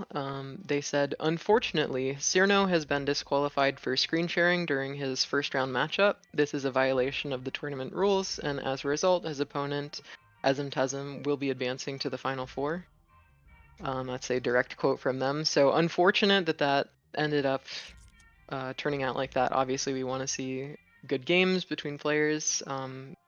It's never fun to have to deal with that stuff on our perspective or from a player perspective. But obviously, these situations are pretty easily avoided as long as people just read the rules and So unfortunate. Berto, do you have anything else to say on that? Well, I think I should maybe just say that Cyrano did say that he was muted and deafened at the time, so we don't have a reason to believe that there was cheating. But it is still against the rules to stream the games, and it does open the door for cheating. So I don't want anybody to think, oh, it's a cheater. We don't know that. But there was a breach in the rules that, makes it harder to detect cheating. So Yeah. we have to well, not we. I don't have any choice. Yeah. But This the is not our organizers had decision. to This is as well. obviously 1939's community management decision. But yeah, unfortunate to turn out like that. But hopefully next time, you know, we run smoothly, and if they do qualify again, now they know, and hopefully they won't run into any problems. But anyways, we will see you guys tomorrow at the same time for our Final Four. We can't wait to see you there. We are gonna have yeah, can we look at the bracket one more time? We're gonna have Tasm, obviously. Radish, who is on a freaking hot streak this tournament. Oh my gosh. And then the two reverse sweep champions, Tweed Cargo and Ephonix. They certainly have stamina, that's for sure. So we'll see. We'll see if they can take down Radish, who seems to be absolutely demolishing. So we're gonna have a great day tomorrow. It's gonna be super fun to watch. So yeah, we hope to see you there.